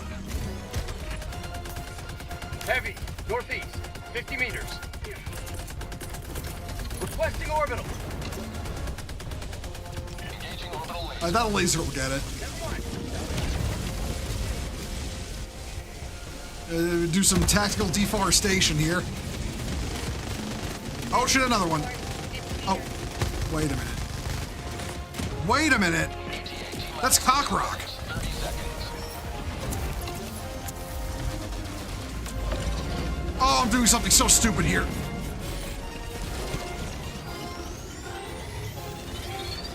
Oh, yep, that's it. That's the super samples.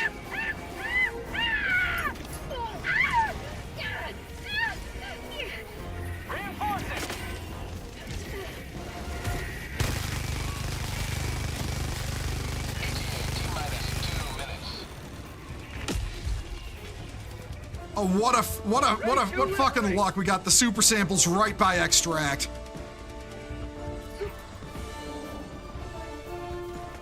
Tagging map. Orbital inbound. Requesting air support. Requesting advanced weaponry.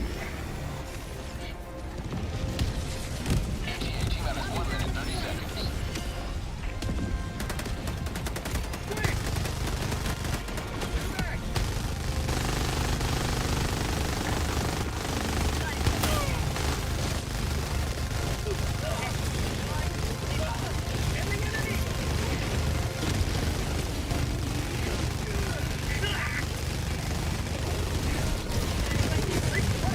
Yeah, this is the most fun.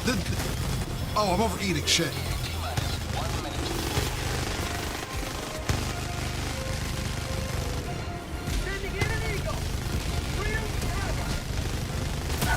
Ow! Shit.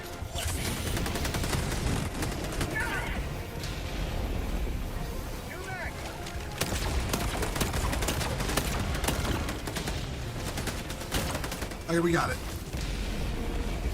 I have no ammo. There's some ammo.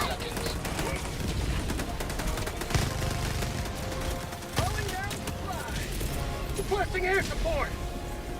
AT-AT minus 20 seconds. Coming in hot. Reloading. AT-AT minus 10 seconds.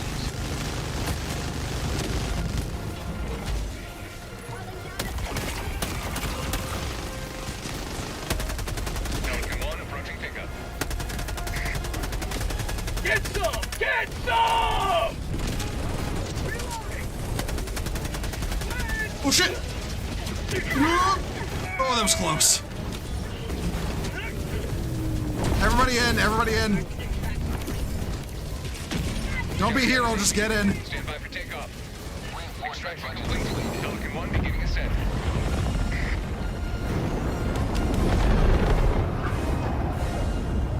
Another victory for the right side of history.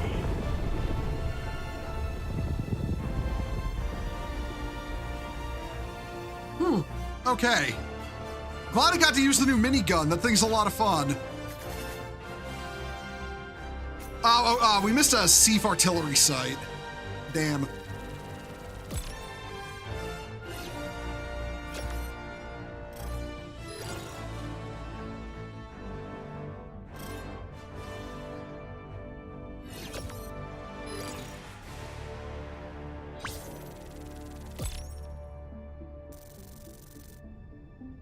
Oh, okay.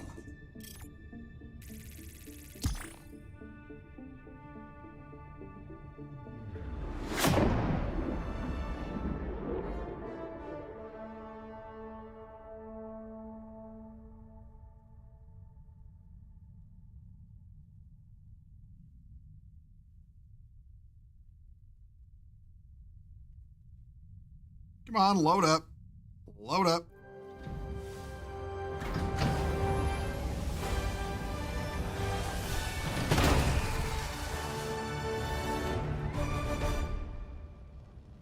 There we go. No friendly fire incidents. Well done. Okay, so the new gun actually Allied worked, right? destroyer has left squadron. It actually worked right this time. All right. All right. Last one for you. Yeah, actually, one moment. Okay, let me look at what I would have unlocked. Patterns, Arctic. Okay. Not interested in a red dot. Yeah, the 2x the 2x works fine, I think. All right, hang on, everyone.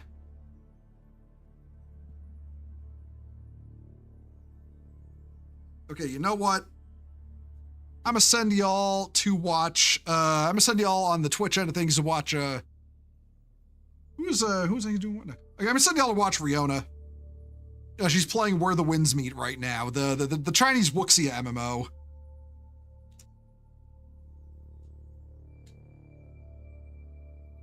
All right. Thank y'all for coming, everyone. I'll be playing EVE Online tomorrow because I just feel like playing EVE for some reason. So, yeah, that's tomorrow at 7. I'll catch you then. Take care, everyone. Have a good evening. Stay warm and drive safe out there because of the snow. And yep, later, everyone. Bye.